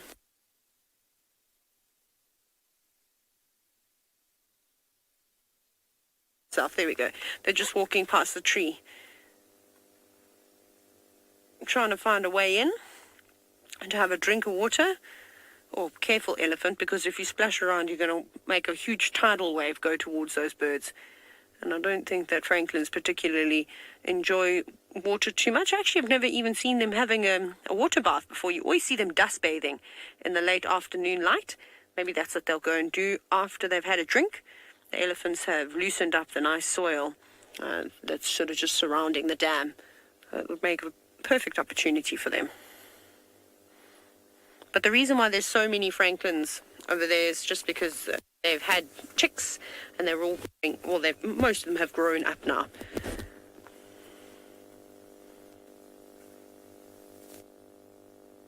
Yeah, look at the way that the light is catching their skin. It almost makes the elephants look slightly golden.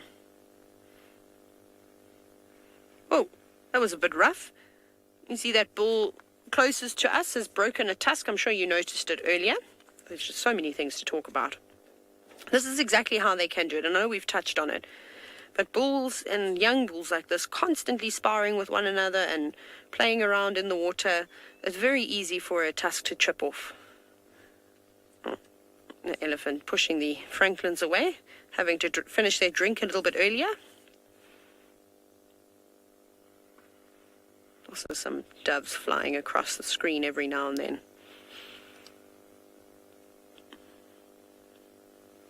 It's a lovely scene though.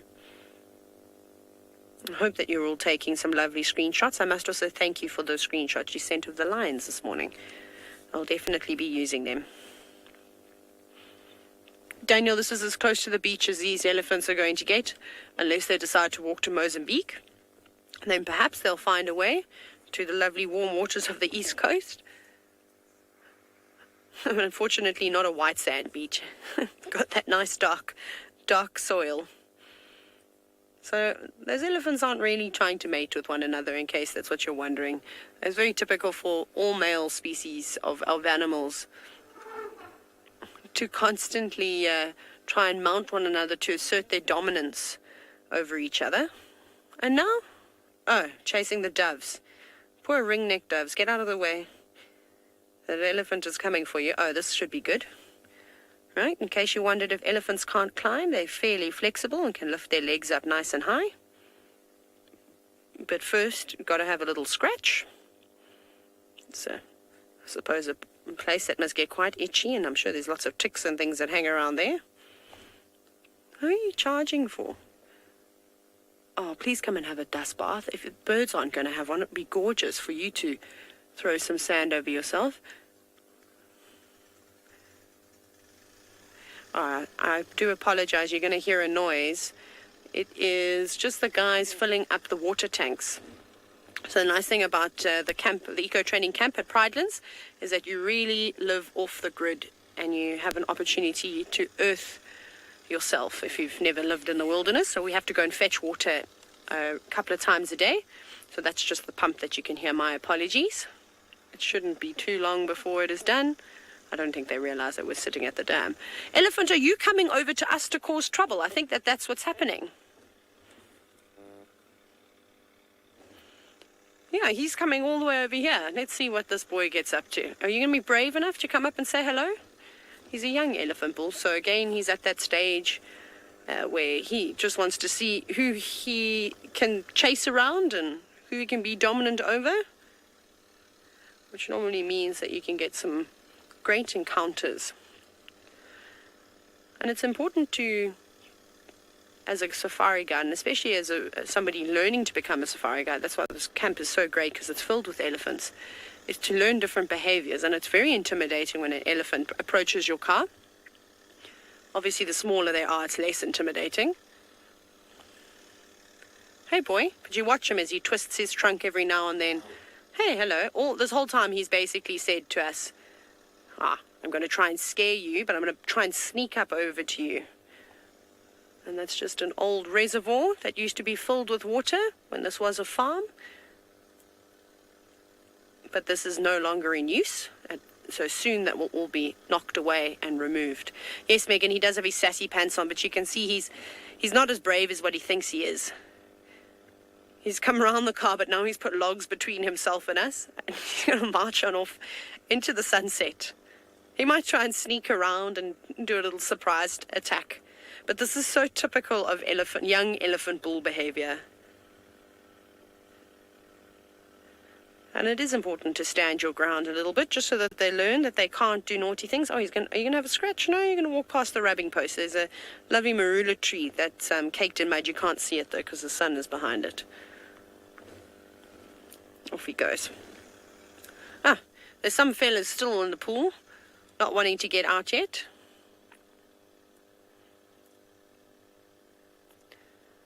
Lovely, but it seems as though elephant are now the trend. Steve has joined the party. Let's go and see what his pachyderms are up to.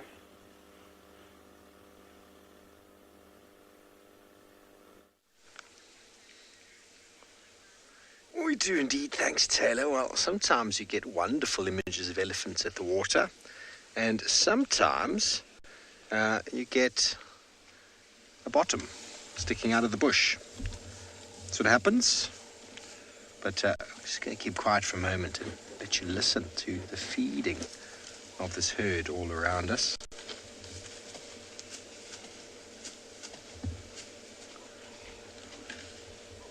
So some white-crested helmet trucks that just flew past.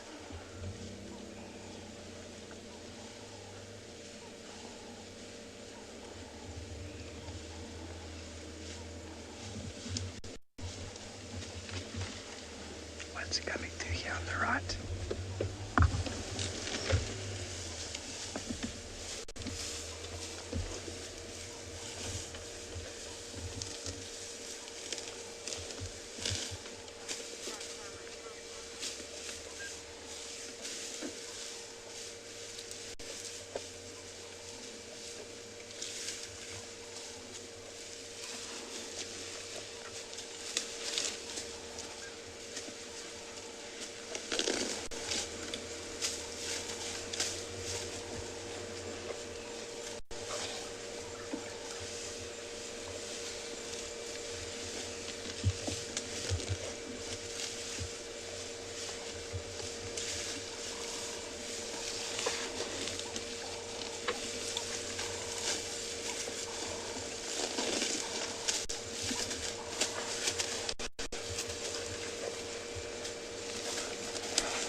Baby coming behind Mama.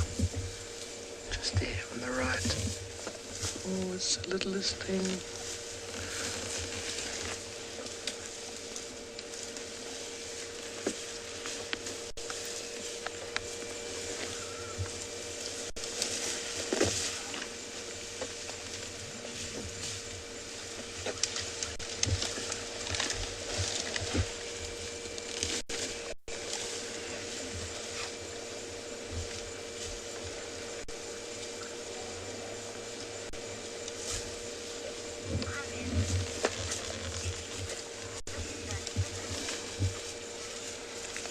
Pink Ellie, look at the little Ellie, yes, so cute. It's trying to figure out how to use that trunk. Now everybody is completely normal. If this female comes closer to us, relaxed, she's relaxed, which means that we can be very relaxed. There's space between her and the calf. If there's any negative behavior, that calf would be invisible, be hidden. Look at the size difference. Mama, where are you going?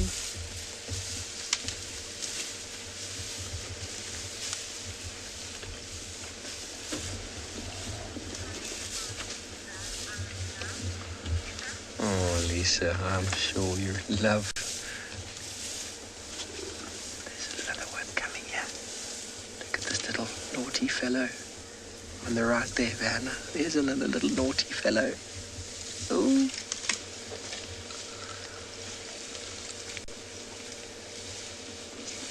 He's hanging out with the big boys today. Look, there's two big boys with him.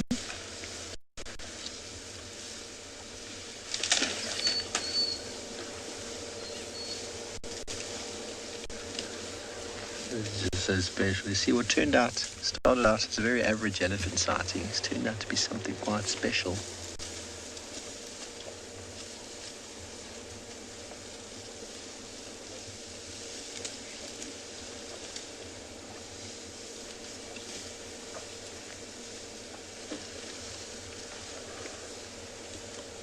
There comes Mama at the back, keeping a close eye on proceedings. She's got no tusks. It does happen sometimes, genetically. Some elephants are born without tusks, and sometimes they just break off. Very important tool in their arsenal for. Oh, look at that little one.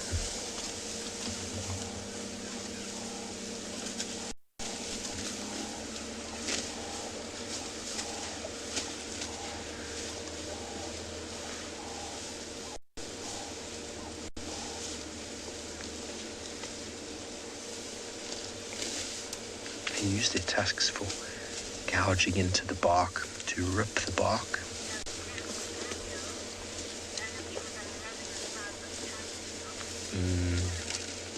Great ambient audio, I believe, everybody. You're liking the size comparison. It's a very good sign for you if you are a self-drive tourist visiting a Kruger or visiting a big reserve. You come across elephants feeding, doing this, babies all over the place. You can just switch off and just relax. Elephants are not sneaky. They're not going to be doing one thing and then suddenly out of nowhere come and squash you like this mama here. She's eating, loving life, the tail wagging at the back there, eyes half closed. They just sound relaxed. The sounds of feeding is a relaxed state, natural behavior. And as I said, very importantly, if they weren't relaxed, you would not see the babies. They would be hidden. And obviously for the most obvious, elephants trumpeting and charging you is a pretty obvious sign of negative behavior, but subtle signs. If you find a herd standing close together, not moving, babies invisible, just switch off. Don't do anything more and watch from whatever distance you happen to be at.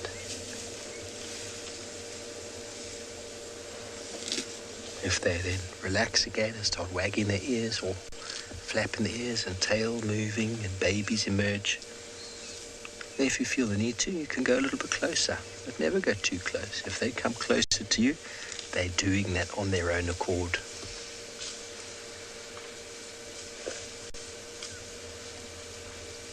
Very important to be educated about how to deal with elephants from a vehicle. They are naughty sometimes. I've been in the Kruger National Park on my way to work. There's been a massive elephant bull walking down the road towards me, and 15, 20 cars reversing. I just pull over to the side. They all reverse back. The bull just keeps walking, walks up to me, looks at me. I talk to him, walks past me, keeps chasing those cars down the road. It's always quite funny. Here's the big mama.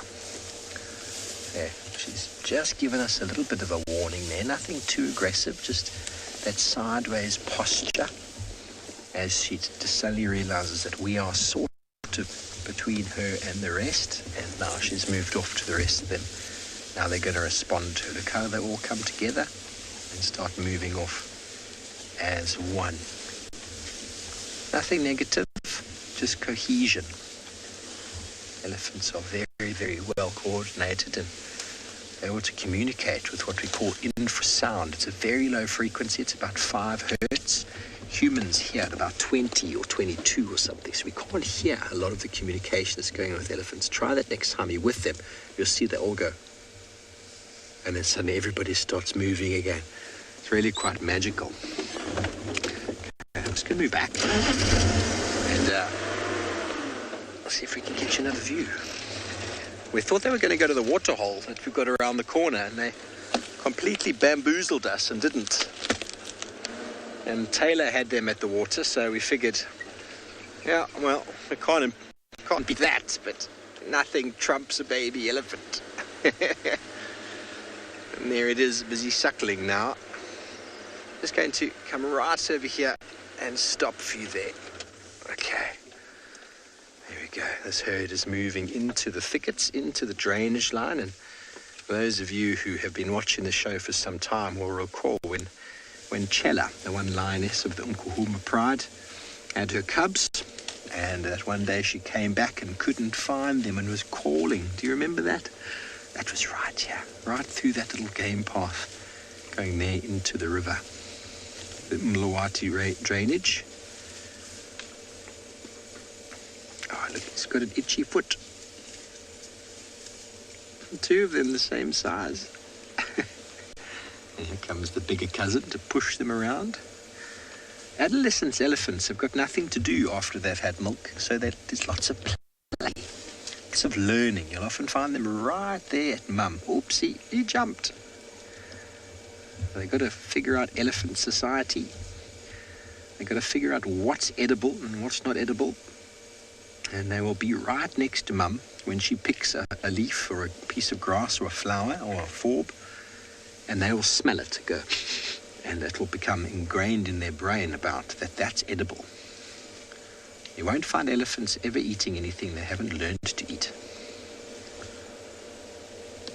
For example, prickly pear is a cactus. In the Eastern Cape, prickly pear and cactuses like that are eaten big time. But in places up here in a reserve that I worked at once, they had some prickly pear that went wild, and elephants ignored it. They didn't touch it because the cactus looks very much like a euphorbia. Okay, I'm not actually going to go any more in there. You can just watch from here. And a euphorbia, if you don't know, if you've never heard of the word euphorbia before, euphorbias are generally, I think for the most part, poisonous. They contain a milky latex. They look very much like a cactus. They are called candelabras as well. And they are poisonous because they are full of juice and liquid. And so if they weren't poisonous, well, the elephants would eat them. Okay, well, here's another one. Just here, smash in the grass. We might get some last images of that. And then I think we're going to be losing it.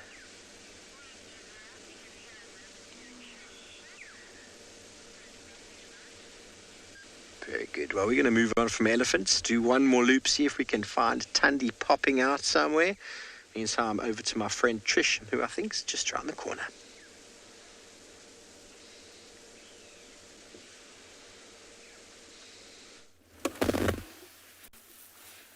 I am bumbling about. In fact, I'm bumbling about towards where Steve had the the 2 hyenas.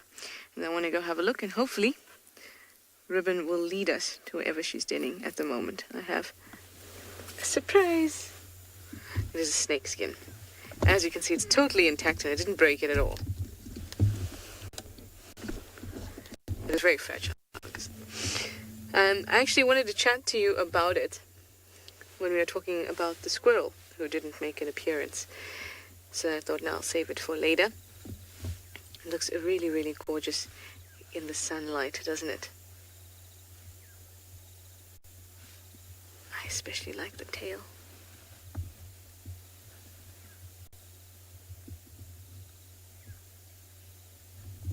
Oops, that's my cat. I wondered if that squirrel would alarm at it, being in the vehicle at the time, but it didn't. I mean, it didn't even really pay attention to me enticing it with the nuts I had. But nonetheless, I get to show it to you. Now, I wanted to talk to you about it in conjunction with the squirrel, because it's interesting to note that squirrels and other animals that often interact with snakes. Sorry, I'm just listening. Ah, it's a woodpecker. I can hear it picking.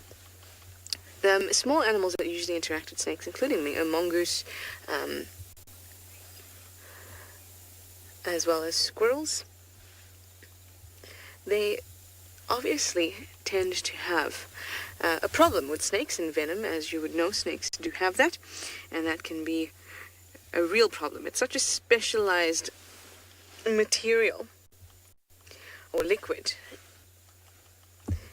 and it can really affect animals in horrible ways, but also necessary and quite an expensive trait for a snake to have.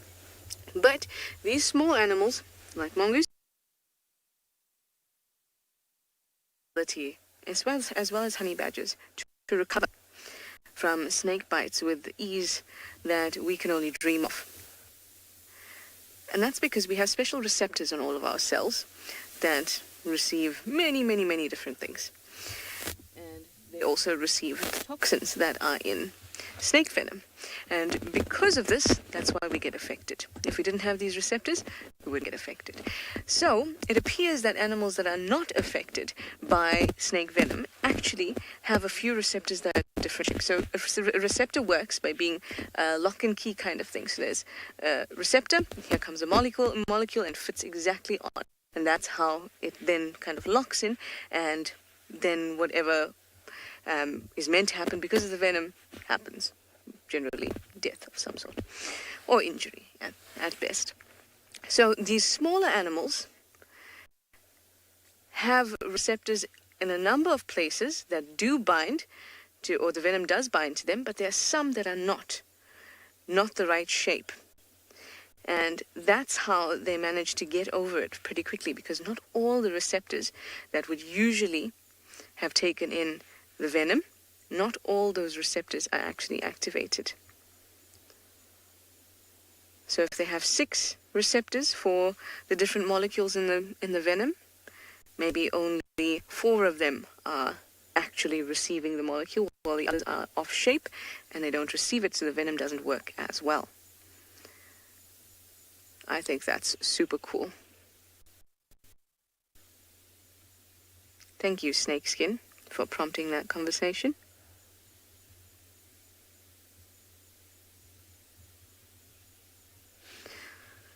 So I am gonna go check out Ribbon and Comet. Steve says that's nearby Tandy's Kill. See what they're getting up to, since I've been looking for them so much. And then I'm gonna send you over to Anne Beyond's Phinda with some lions.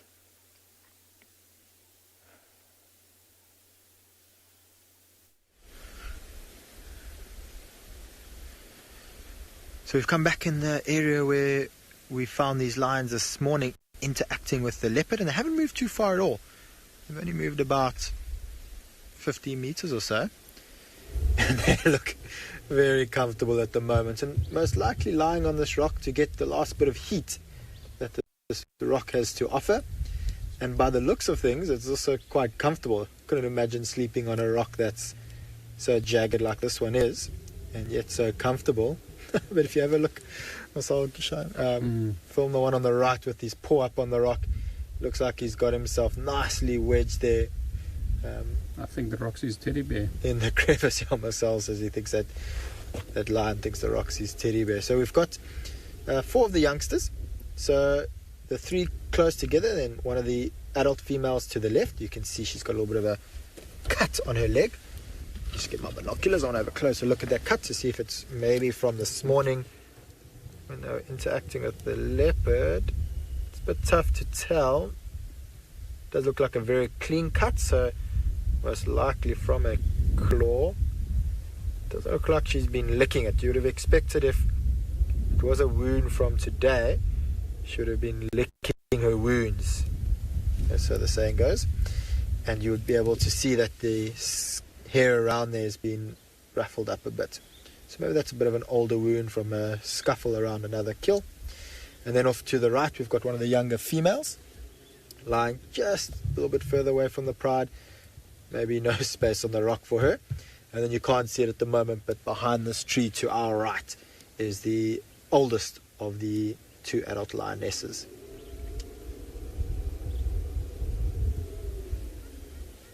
They seem very comfortable. Last night they ate a warthog. This morning they fed on the Impala that leopard had killed.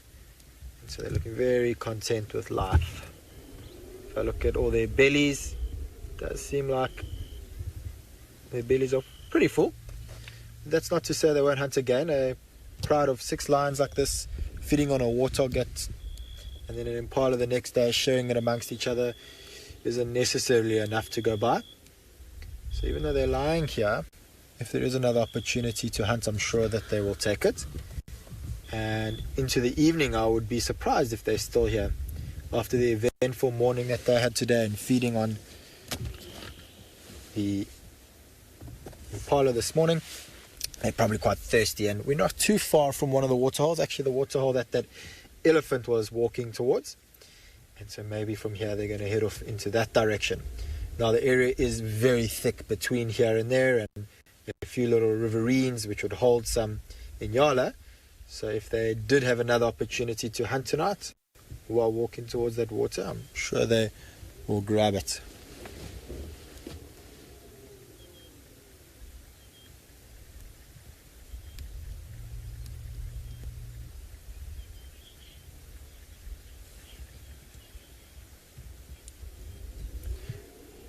Linda Polly, I'm not 100% sure exactly what happened to the leopard. By the looks of things, when I saw him dart off, he did look alright. So while he was down on his back, I had a look with my binoculars. I didn't see any injuries on him. I'm sure we would have seen quite a bit of blood had these lions managed to get hold of him. And the way that he ran off, he seemed to be fine. So unfortunately, we haven't seen him since, but I don't suspect that these lions followed him. He ran off in the total opposite direction, and they were more interested in going back to the Impala that he probably killed last night and that they had stolen from him. So I think all has ended well with that male, which is fantastic news. It was a very intense morning today. Watching these lions fighting with that leopard. And you'll notice that there is quite a few young lions here. So 4 young lions and only 2 adults. And most likely why that leopard managed to defend himself. It was a bigger male. Had it been a female leopard, I think that she would have been in a bit of trouble. But with only 2 adult lionesses, I think that leopard would have easily been able to have defended himself. Alright, well, let's head over to Tswalu. Apparently they've got a lion busy watching some Impala.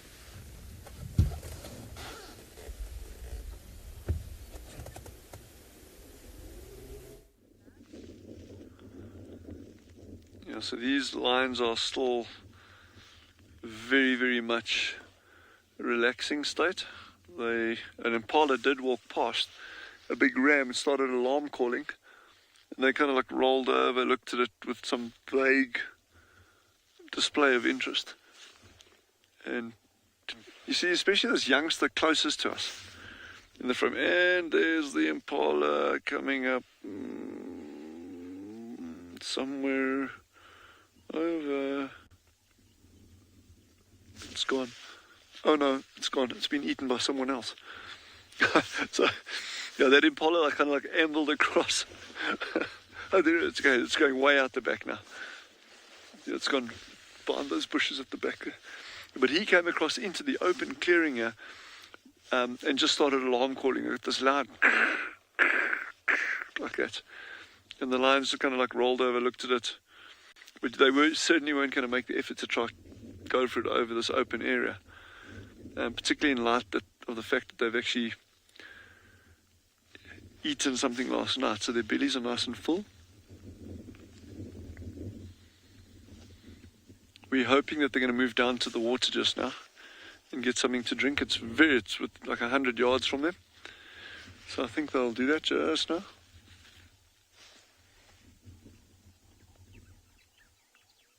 So what we're seeing here, you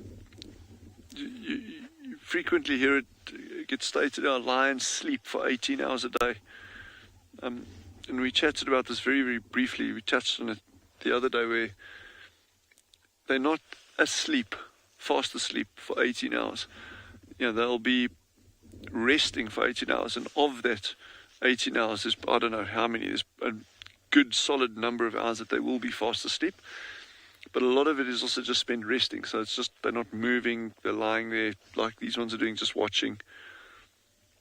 There's another one far over to the left, Chandra, I don't know if you can see that one, and that one seems quite alert, so I don't know if there's something approaching the waterhole. There we go. That little kitty there. That one's watching something down to the left. We obscured down there.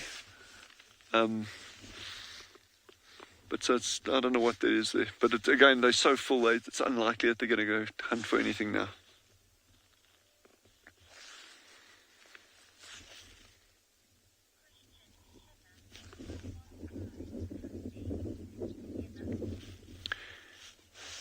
Heather, yeah, we call them very simply the North Pride and the South Pride.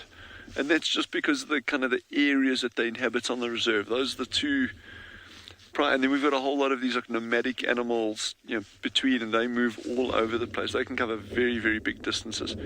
And interestingly, the area that we're watching, this is the South Pride. This area that we're watching them in now is actually the contact zone between two of these prides. And on a number of occasions, they've had big fights at this very spot where we're sitting over here. So that's one other thing. They'll always be alert when they're around you, though, because they're on the fringe of their area now and on the border of the other pride's territory. So there'll be a bit of heightened awareness over there.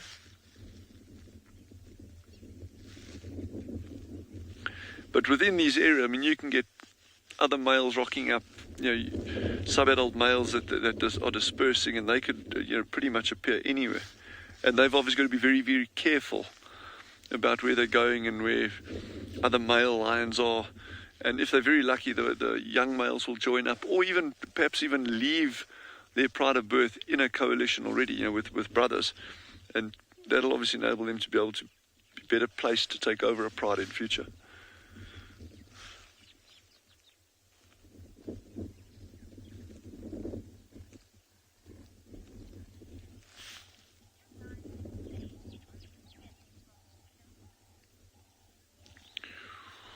Ooh, Ian, that's a very interesting question, that. Do lions get stains on their skin from kills? I wouldn't think so. What you definitely do see is you get, let's call it temporary staining, let's say like hemp, as an example, where it would come off.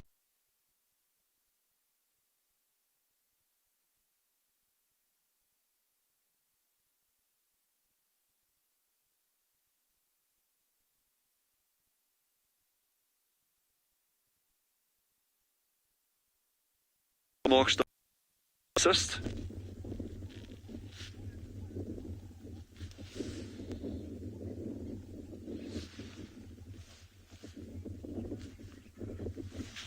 Yeah, so you can get a bit of temporary staining, but not. It's not going to be anything that lasts. So Jandra is just wondering about my experience with hemp tattoos. I have none. It's an observation.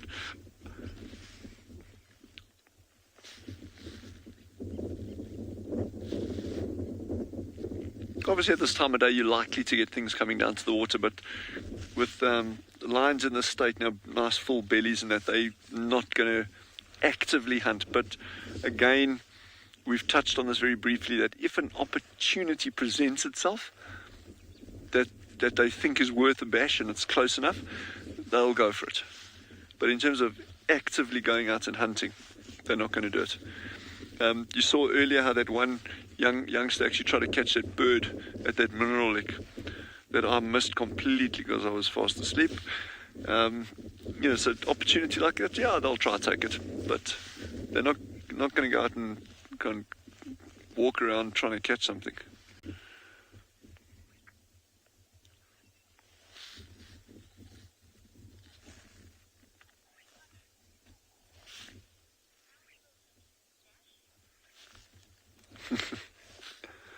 Penelope, they certainly are dashing looking animals, eh? Beautiful, beautiful, beautiful. Eh? Sleek, fit, just muscular. They're just magnificent animals in every sense. They have their moments. They have their clown-like moments. That tree, the one that's sitting up, that big tree, yeah, that one with that forked branch immediately to the right of it, that branch is broken. They love playing in that tree. The youngsters, okay, they probably won't do it now just because their bellies are so full. But if they get you, and they'll often play around and they climb up and down that tree and they jump on each other. And so for all their like regal splendor, the lions really do have a pretty playful side about them.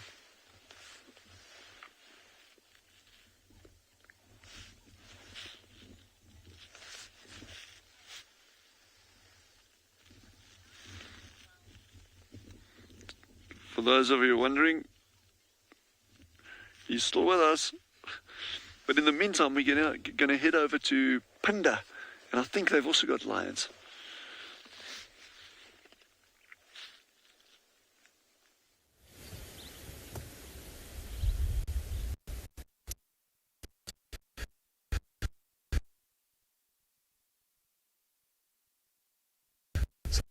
I'm sure you've all been sitting back home wondering what has happened with the lions that Jared's with, and I can tell you nothing has changed. They're all in the exact same position. I think the only movement has been a couple of tail flicks and flick of the ears, although the one youngster to the right has had its head up the whole time, and that could also be potentially, that does look like the smaller of the 4 cubs. And so maybe the other 5 lions have bullied this particular one off the Waterhole last night and the Impala this morning. And so it is still a little bit hungry and waiting and hoping that it spots something walking off in the distance.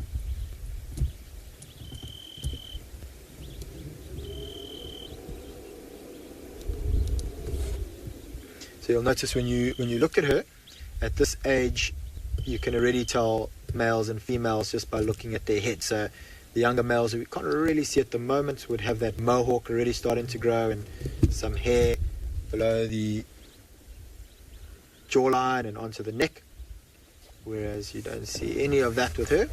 So we know that that is definitely a female. And unfortunately for her, her brothers will not let her feed while they're feeding. Particularly a smaller carcass like the warthog and the impala that they fed on this morning. And a pillow, yeah, most certainly a rock pillow, not a pillow I would like to ever sleep on. I prefer my nice cushiony pillow. I'm just going to reverse it a little. I just see the adult mother's just lifted her head up. Maybe Linda, as I said that, she goes back down. I thought maybe she's going to get up and come give your rock pillow, Linda, a try. But I don't think so. She just has her legs sprayed open, a bit like a spatchcock chicken. And actually facing her exposed belly in the direction of the wind. So a little bit different to these other lions who are lying on the rock to probably get a little bit of the warmth.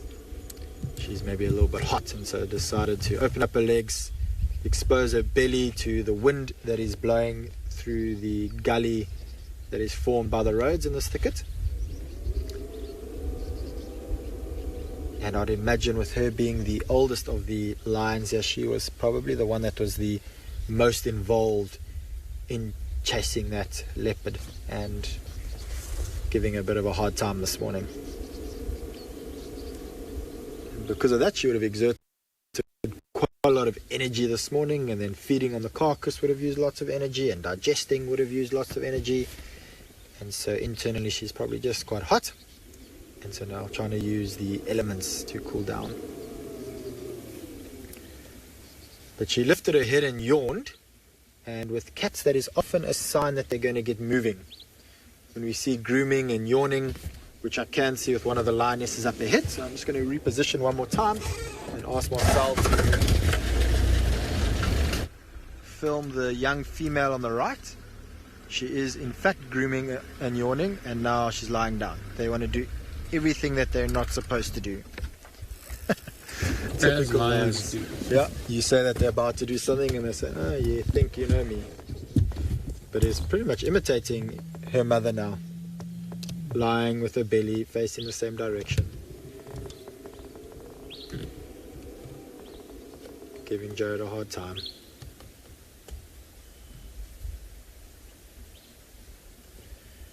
I think she's going to sit up again. Come on, listen to me.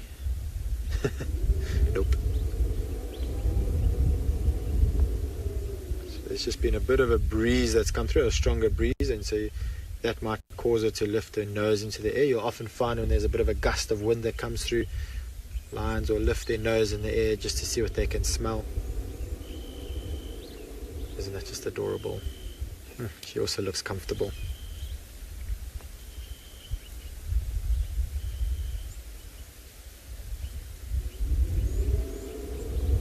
But unfortunately this pride doesn't look like they're going to get active anytime soon. Like I said earlier, we do look for grooming and yawning as a signal of moving. Oh, there she is, just stood up. Let's see what she's going to go do. She might go plonk herself down next to her siblings.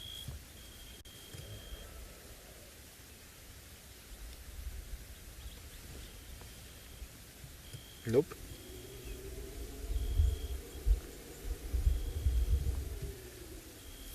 Such beautiful colors this time of the evening. It's one of my favorite times of the day, just after the sun sets and you get all the different shades of blues and yellows and oranges in the sky.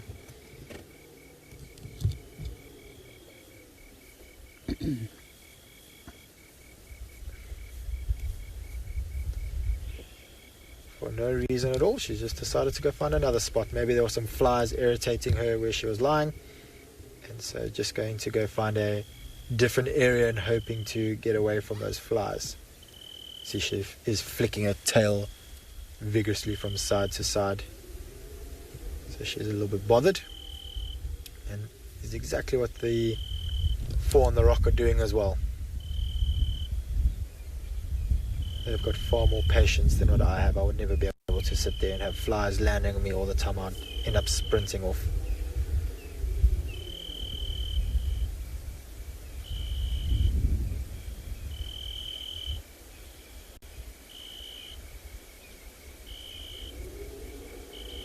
As the sun starts to set, you'll hear a lot of the insects starting to make noises. We can hear some cicadas off in the distance, busy calling, and various other types of crickets and beetles calling.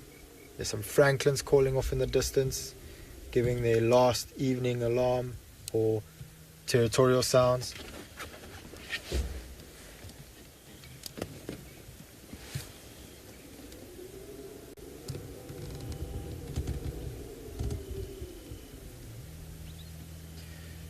Now,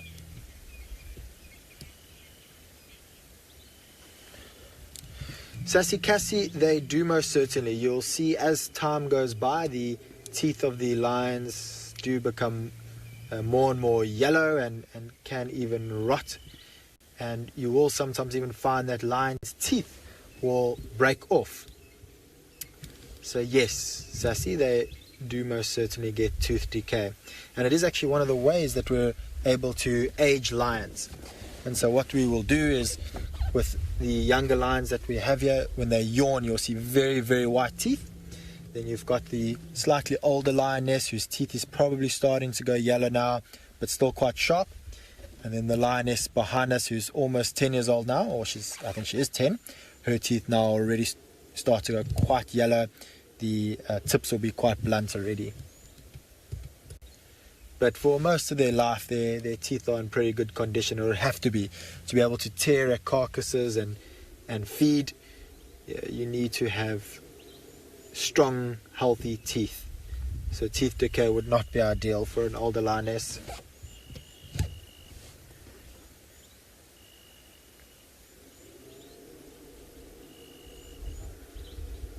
Alright, well, while we sit here and watch these lions do what lions love to do, let's head over to Trish to see what her hyena is up to.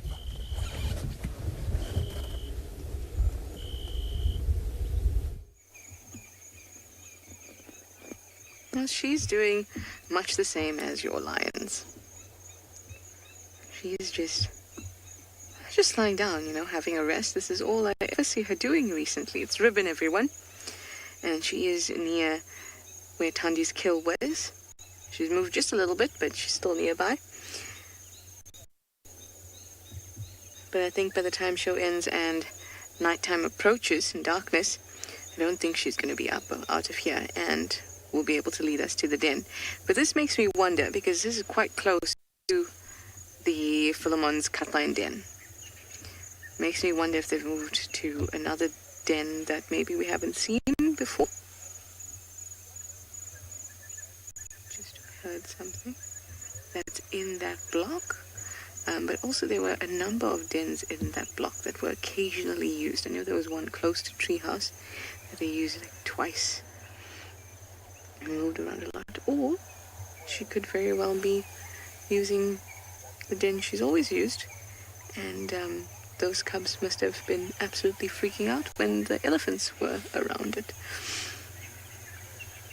Could have just been our timing as well.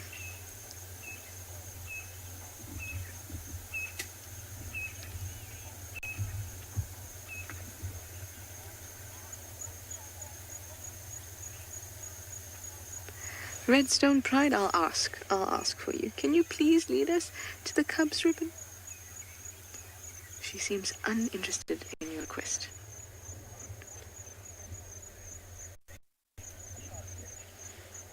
But I'm sure that we will find them. It would be good on her part if she has moved them. It would be a prudent thing to do, especially if there's a lioness in the area.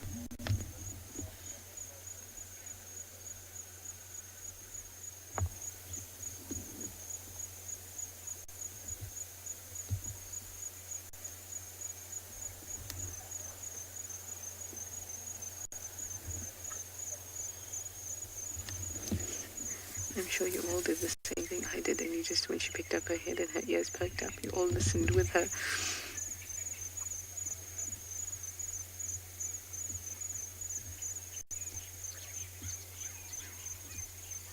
Yeah, the cubs have been in that den for a while.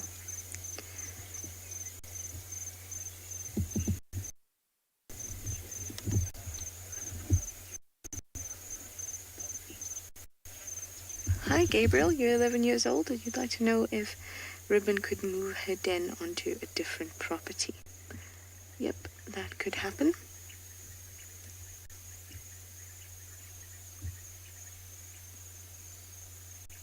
Nearby possibilities would include Little Gari,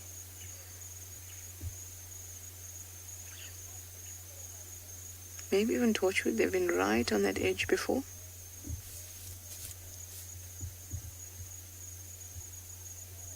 So yep, that could happen. But that's a long walk for her to have gone there and careful. Plus we're still seeing loads of tracks all around. They could also just be using different access points.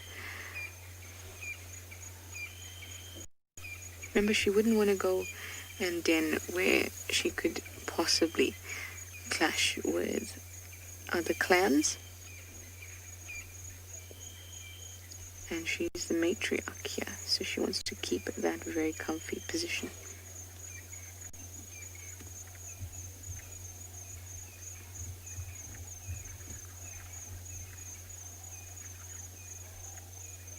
I feel like there's something else in the block here with me,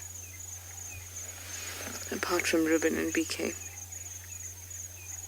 Hearing the occasional rustle. But Steve is also moving around the block and having a look. He wants to find Tandy or that lioness. Christo, you'd like to know if she's perhaps protecting the cubs, as in moving the den to protect them, or I'm not sure in what other way, but she is protecting them by moving them, because as they sit in the den for a long time, and it's been 3 months now,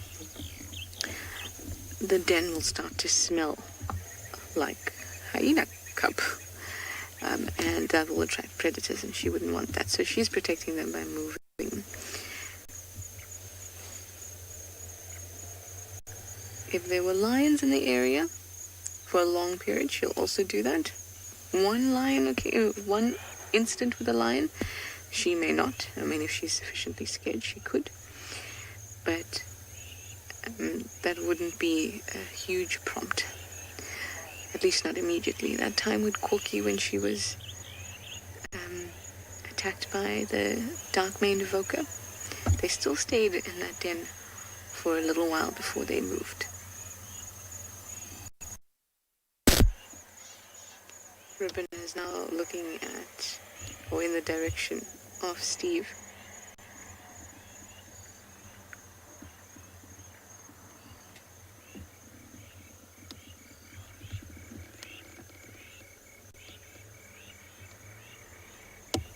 You know Steve, Ribbon.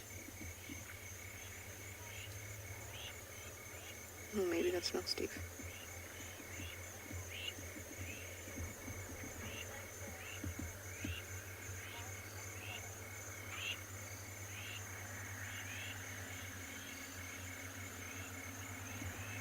Gosh, you'd like to know, how would Ribbon actually move these cubs? Would they be walked or carried? They'd be walked.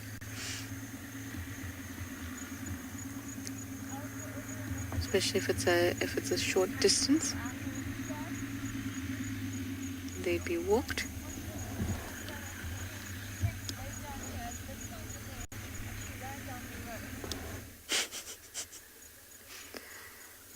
Ribbon listening to the sound of female voices.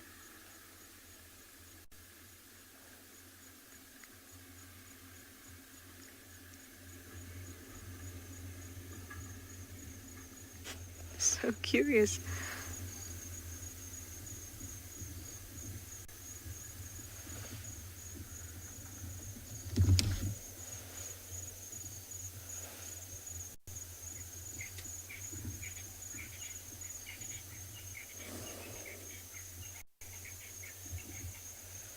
I've heard that sigh so many times, and it almost always follows an intense stare, curiosity. Where's that sound coming from? And then as she puts her head down.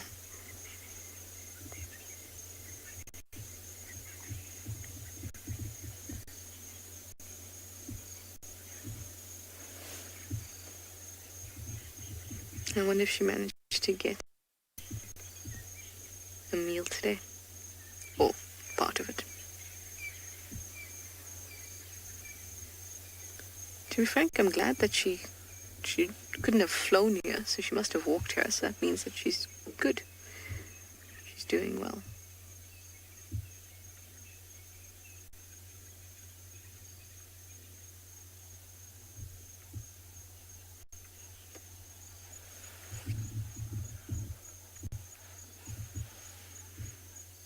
The sun is really starting to escape now. Franklin's are starting to scream over where they want to sleep tonight.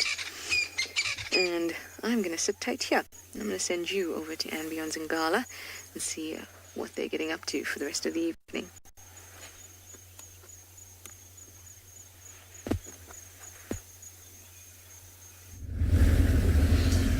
Good evening and welcome back to Ambion and Ngala.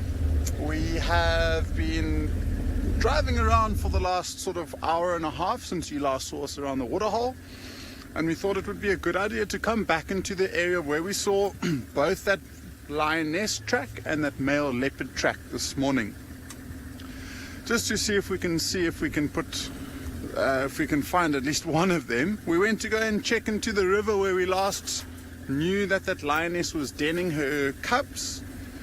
We went and then we came back, and unfortunately no sign of her there.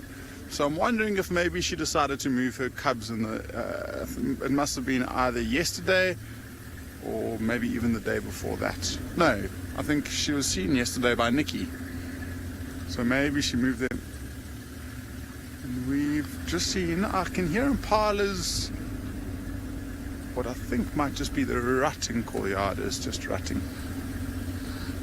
I thought it maybe, yep, there you go. I don't know if you saw them chasing each other across the road over there.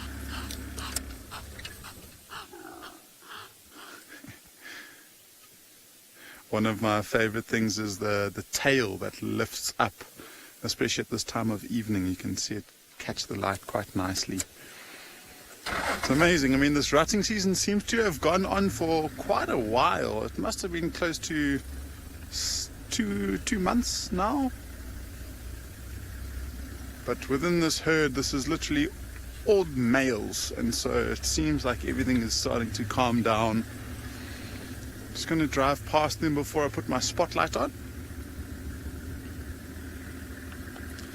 There we go.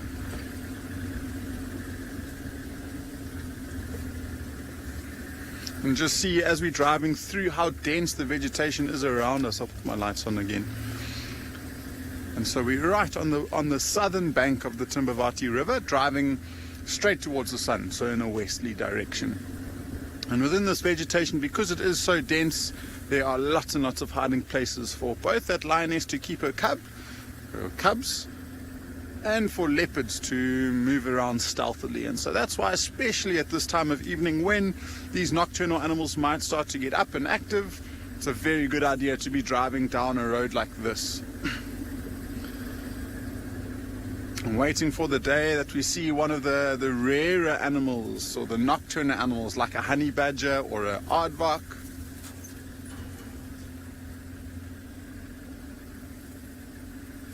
Amy, you've asked a question what I was pretty much just talking about, is the rarest animals that we see in the park. And I think for the most part, the rarest animals, or the mammals at least, tend to be the nocturnal ones, because they're often active when we're all asleep. And so, I mean, pangolin tends to be the rarest animal, at least in the Kruger National Park. And I know you've had some unbelievable sightings of it in Tswalu Kalahari in the last couple of days, which is phenomenal, especially to see it in the daytime. I mean, you hardly see it at all in the Kruger National Park, at least.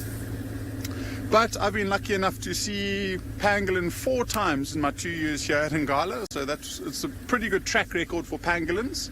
The animal I've seen the fewest is a small little cat called a caracal, which I guess looks like a lynx, but it's very red in color, and it's got these long black tufts and these pointy tips to their ears.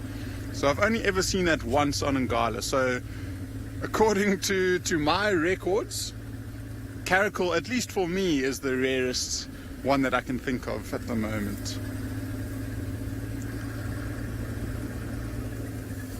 But I'm sure a lot more people have seen more caracals than they have pangolins, so I'll still stick with pangolins as the rarest animal to see. Oh, it's a little nightjar. I wonder if would we be able to get that, Owen? A little nocturnal bird in the road. Okay, we'll flip over to RR just so we can see it. It's now on the right hand side there. There we go. That's pretty cool. And this is a bird called a nightjar, which has just flown away, unfortunately. So if I had to guess, oh no, it's back on. It's back on. That's cool. See, what it's doing now is a technique called hawking. So it's sitting on one spot and it's basically waiting for insects to pass by it, and then it'll jump up and catch them. It is so dark, I cannot see any colours, and nightjars are notoriously bad to, or hard at least, to identify. I mean, the most common one we get here is the fiery neck nightjar. I think that might be the end of our nightjar sighting. Not confident enough to ID it 100%. So we'll leave that one as an unknown. But sometimes for those nightjars, you literally have to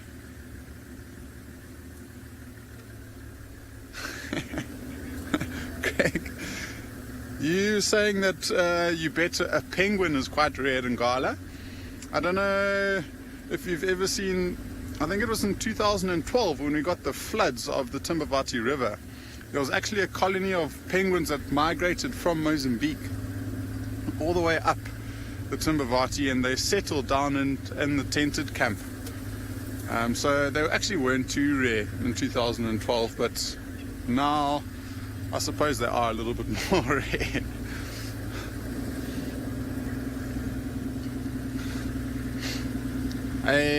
About 2 months ago, actually, speaking of penguins, there was a random king penguin that has never ever been recorded on southern African coastline, appeared in Cape Town, and that was pretty much the first time that it was ever seen.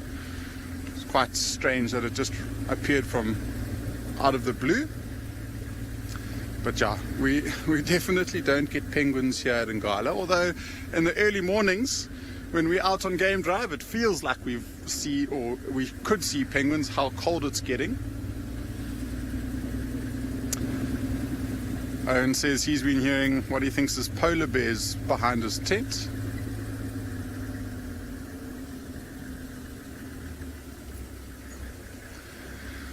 So whilst we keep on searching this area, Craig, for your penguin, we'll send you over to a place who's actually got lots of penguins in their property, and that's Tswalu Kalahari.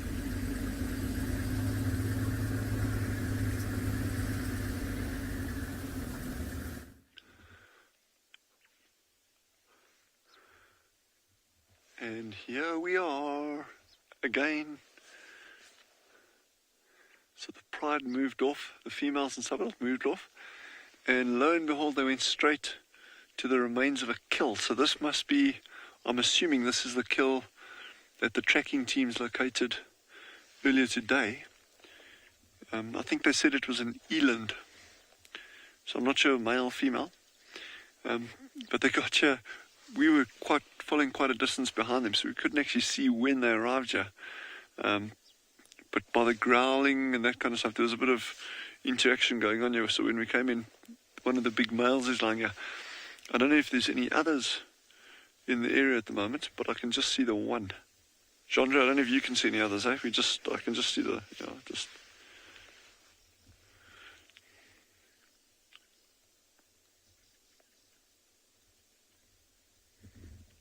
I don't think there's much left on that carcass. By the looks of it.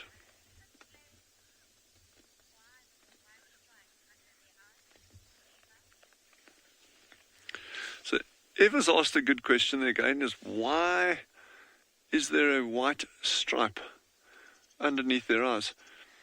The traditionally accepted, and you can see when you say it's white, it's like that pale stripe. There's one walking towards us. You can see it very nicely on that youngster, that young male. And the thinking there is that it actually enhances the light, enhances the brightness of the picture, of the light entering the eye when lions are hunting at night. And you'll see a number of nocturnal animals do have that. They've got very, very light, or in some cases even white patches around their eyes.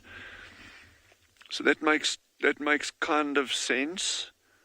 But then you get these outliers that make no sense whatsoever, and they also have that. We've got a lovely little animal here called a rock elephant shrew. A rock elephant shrew. They're also known now, actually the more correct term is a sengi. S-E-N-G-I. Sengi. So there's this little rock sengi.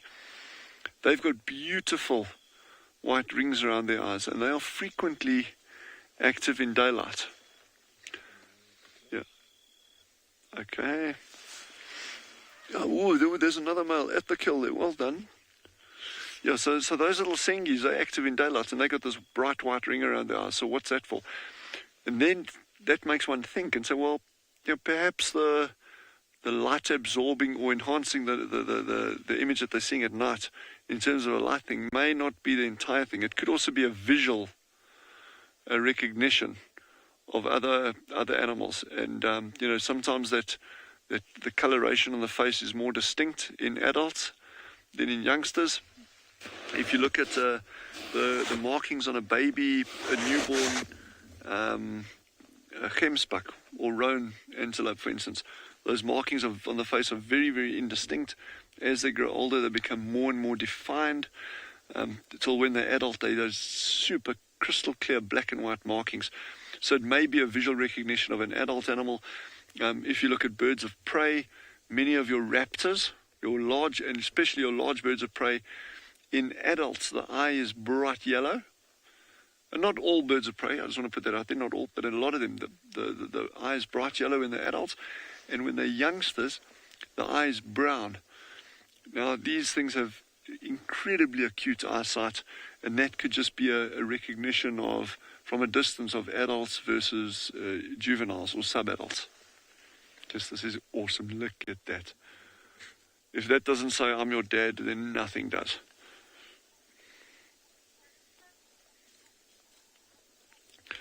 Yeah, I mean, that you can just, that's dad for sure. There's only one that'll tolerate something like that kind of behavior.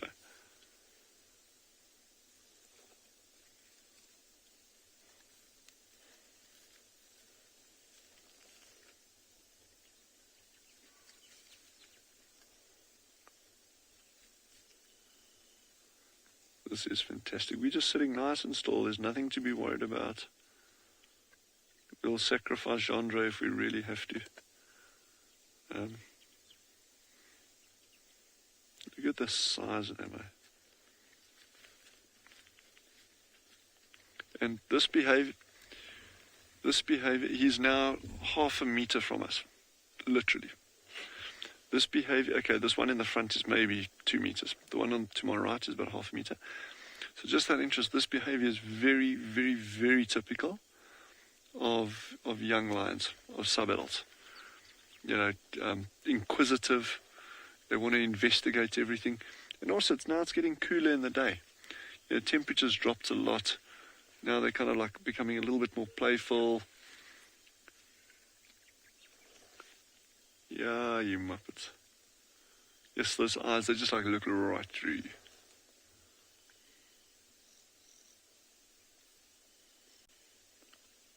So there you can see what Eva was asking about with a very pale coloration underneath the eyes. That's not my stomach, if you can hear it. That's a lion.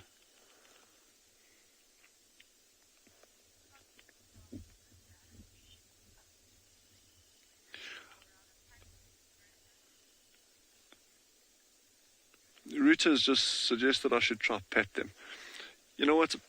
I've got an extremely good sense of self-preservation, and that will not feature on my repertoire at any stage. Although this lion's really kind of inching in here.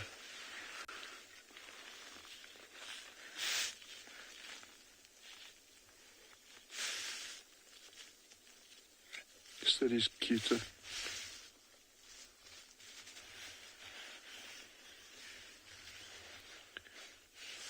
And I wonder if he thinks I taste like chicken.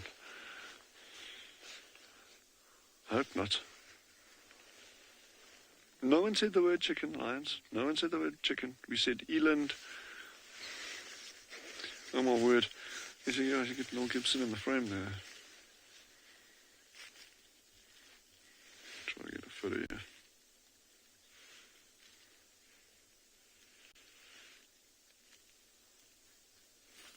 He's curious now. He's crawling right up to the side of the vehicle there.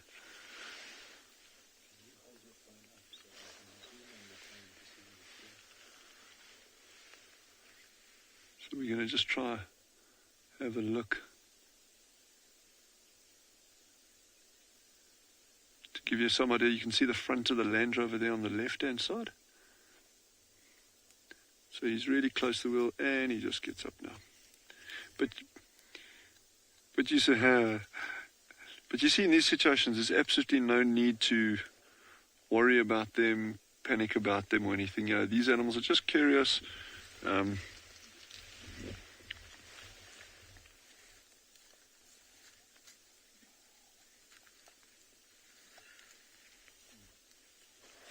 It's really cool. Do you want to have a look? Okay. I'm going to try to give you, actually, you probably, okay, Genre is just battling for the angle there. So we're going to, you can't see. Okay, we're just trying to get a different angle there, but it's not working, so we're going to scrap it. But how exciting was that? So we're gonna spend some time here and carry on enjoying this. But in the meantime, head back to the low field. I think that Steve has got something really cool for you as well.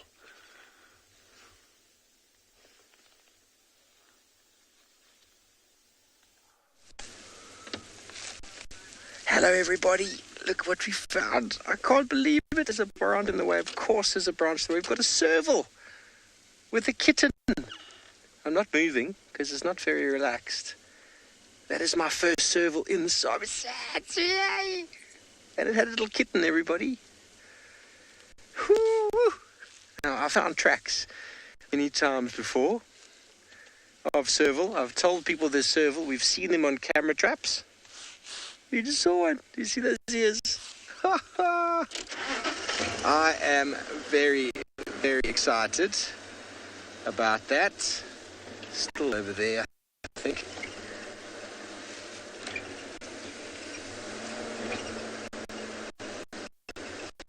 We need to switch that light off for a second until we turn on. Yeah.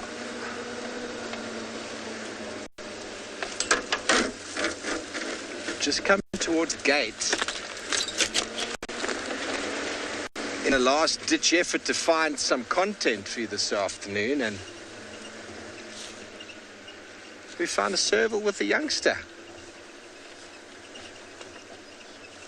And they're gone. Just like that. Now you can just turn that IR light off for now. It'll stay. Vanna. Yeah, there we go.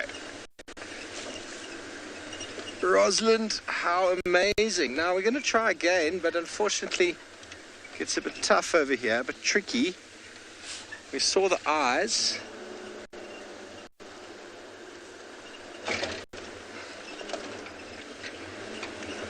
Servals are regarded as diurnal. Oh well, they slunk off. How awesome was that? That was awesome. I'll claim that. I'll say that that's the highlight of my week. Although I did see Tandy's cub as well today, so very hard to pick a highlight. Whew! I couldn't believe it. We saw a civet a little while ago. And then I shone my light and I saw two sets of eyes and went, hang on. We used to see them in the Mara all the time. They're a cat, but they get out-competed by larger cats, such as leopard, lion, and the like. They feed almost primarily on rodents and small birds. So they don't have the same sort of ecological feeding niche as leopards do, but okay, so I've shown tracks before, we've shown them to you now. We got one on camera. I wonder if we've seen a serval before in Sabi Sands on camera. Everybody, please let me know if we have or haven't. Woo! It's been a day of days.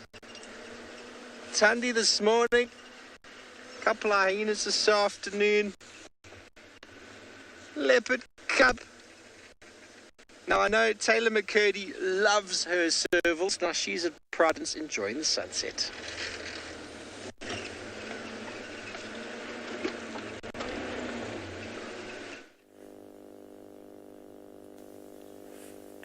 That is so epic, Steve. I'm so envious that you got to see a serval, especially with a little kitten. That's incredible. Oh, I know we don't have anything as glamorous as that, but I thought the view from up on this high point at Pridelands was quite pretty, although I feel like I've set myself up to fail there, but It still is gorgeous, and the light has just turned a beautiful sort of orange, and you can see just the mountains, the Drakensberg Mountains in the distance. But now we know where to come when we have sunset competitions. This is just one of the very many, because we also have a really nice view of the Drakensberg Mountains throughout the reserve. I haven't got to show you them just yet, but we're not going to rush everything.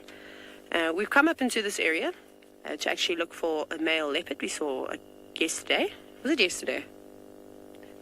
It was. You know, time flies when you're having fun. And there are also female leopard tracks with cub tracks. So I just wanted to see if I could pick up any more fresh signs of them in and around this area. But we haven't had any luck just yet. But who knows? This is the time that all the creatures start to get active. There are lots of rocky outcrops that all the rocks will be retaining a lot of heat. So I suspect that I should use my spotlight and shine on the rocks, and maybe we will find a spotted cats of sorts. It would be nice to add a leopard on our side after just seeing Serval with kittens. Very cool. But I think we're going to carry on from that gorgeous view. Look at that. Wow. Pretty big skyline. And let's see. We've seen so many bush babies already tonight. I'm hoping that we'll also be able to find you not a serval, a bush baby of some sort. So we'll keep on searching. But off you go back to Djuma, where Tswalu is sitting with Ribbon.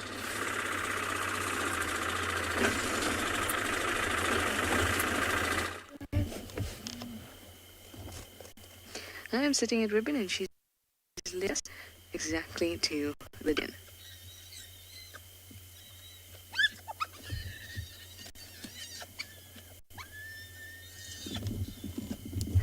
And that, everyone, are the sound of cubs. You see that little head?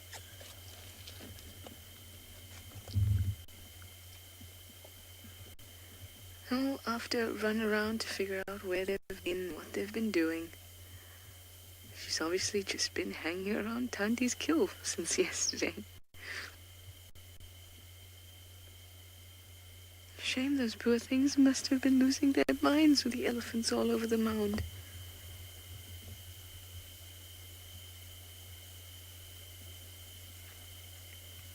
But Milk Truck is back and everybody is happy.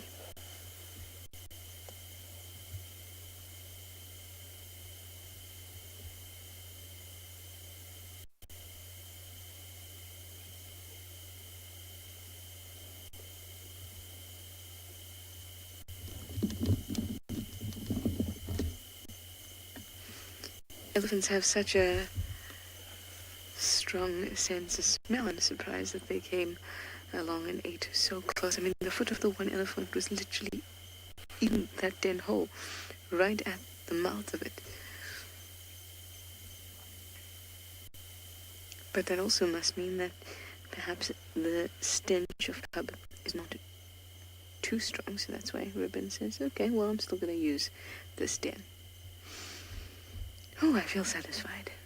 It feels so nice. It's as if I'm seeing them at home, finally.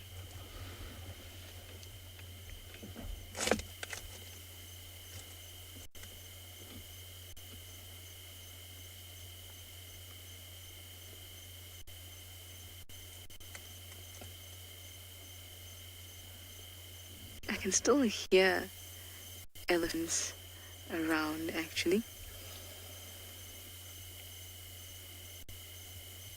I think she's just glad to be home with the cubs, and the cubs are glad for Mum to be home.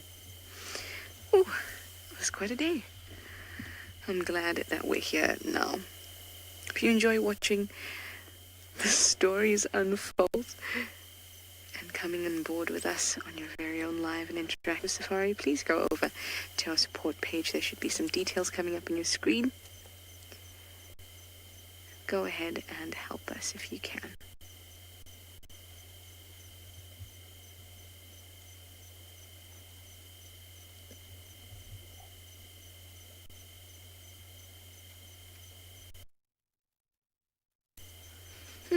I feel satisfied. I hope that you all do too. It was a covert operation following her from that kill. Hyenas don't like to be followed. so we had to coast most of the way with our lights off and act like we're not looking at her. Every time she turned around, we'd just look away, look up at the sky. I'm not following you.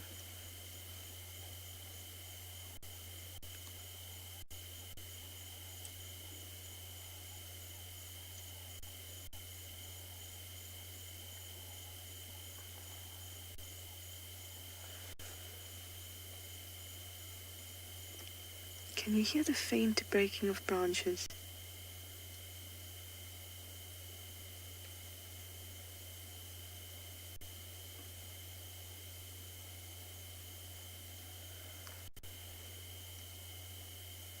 Elephants are still all around.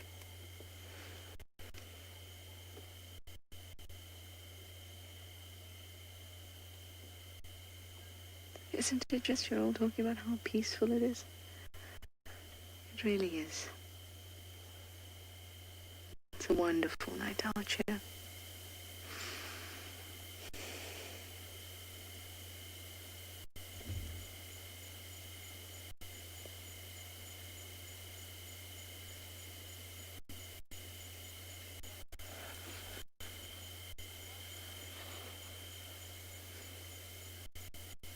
Well, I'm glad that we managed to wrap this up today. Ruben is in the cubs are fine, and we are all happy. Alright, I'm going to send you over to Tswalu Kalahari. They have some flat lions.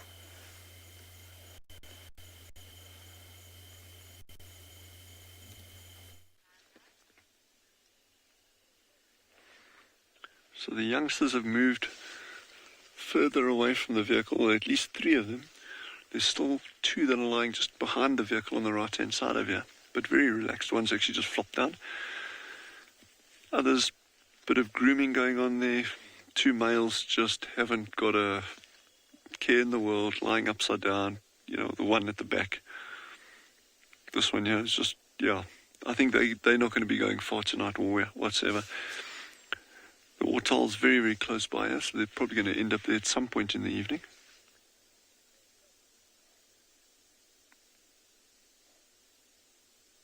But look how intense that grooming is. Constantly, just, they'll go, within a day or 2, you're not even going to know that they had a speck of blood on them. And the places that are hard to get, the other lions will groom it off for them anyway.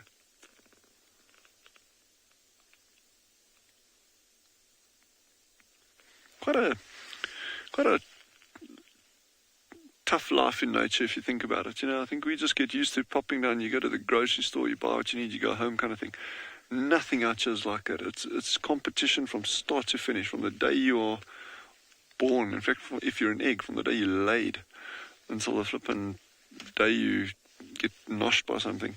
It's just it's hard work the whole time. You know, if you're a plant, you searching for water, you're searching for nutrients, photosynthesizing, you're trying to stop being eaten.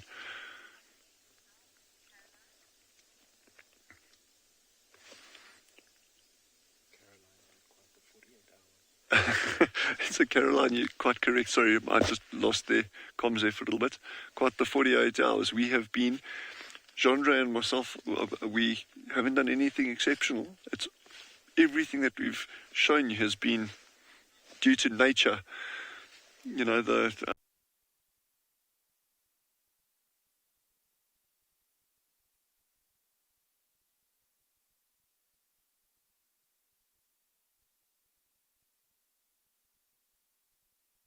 special. I mean, every single thing out there, doesn't matter what it is, whether it's a lion or this grass around the lions or the bushes around them, you know, the clouds in the distance, the mountains, everything has got something unique about it, and it's just absolutely incredible to be able to spend time and try and understand these systems and try and learn about them.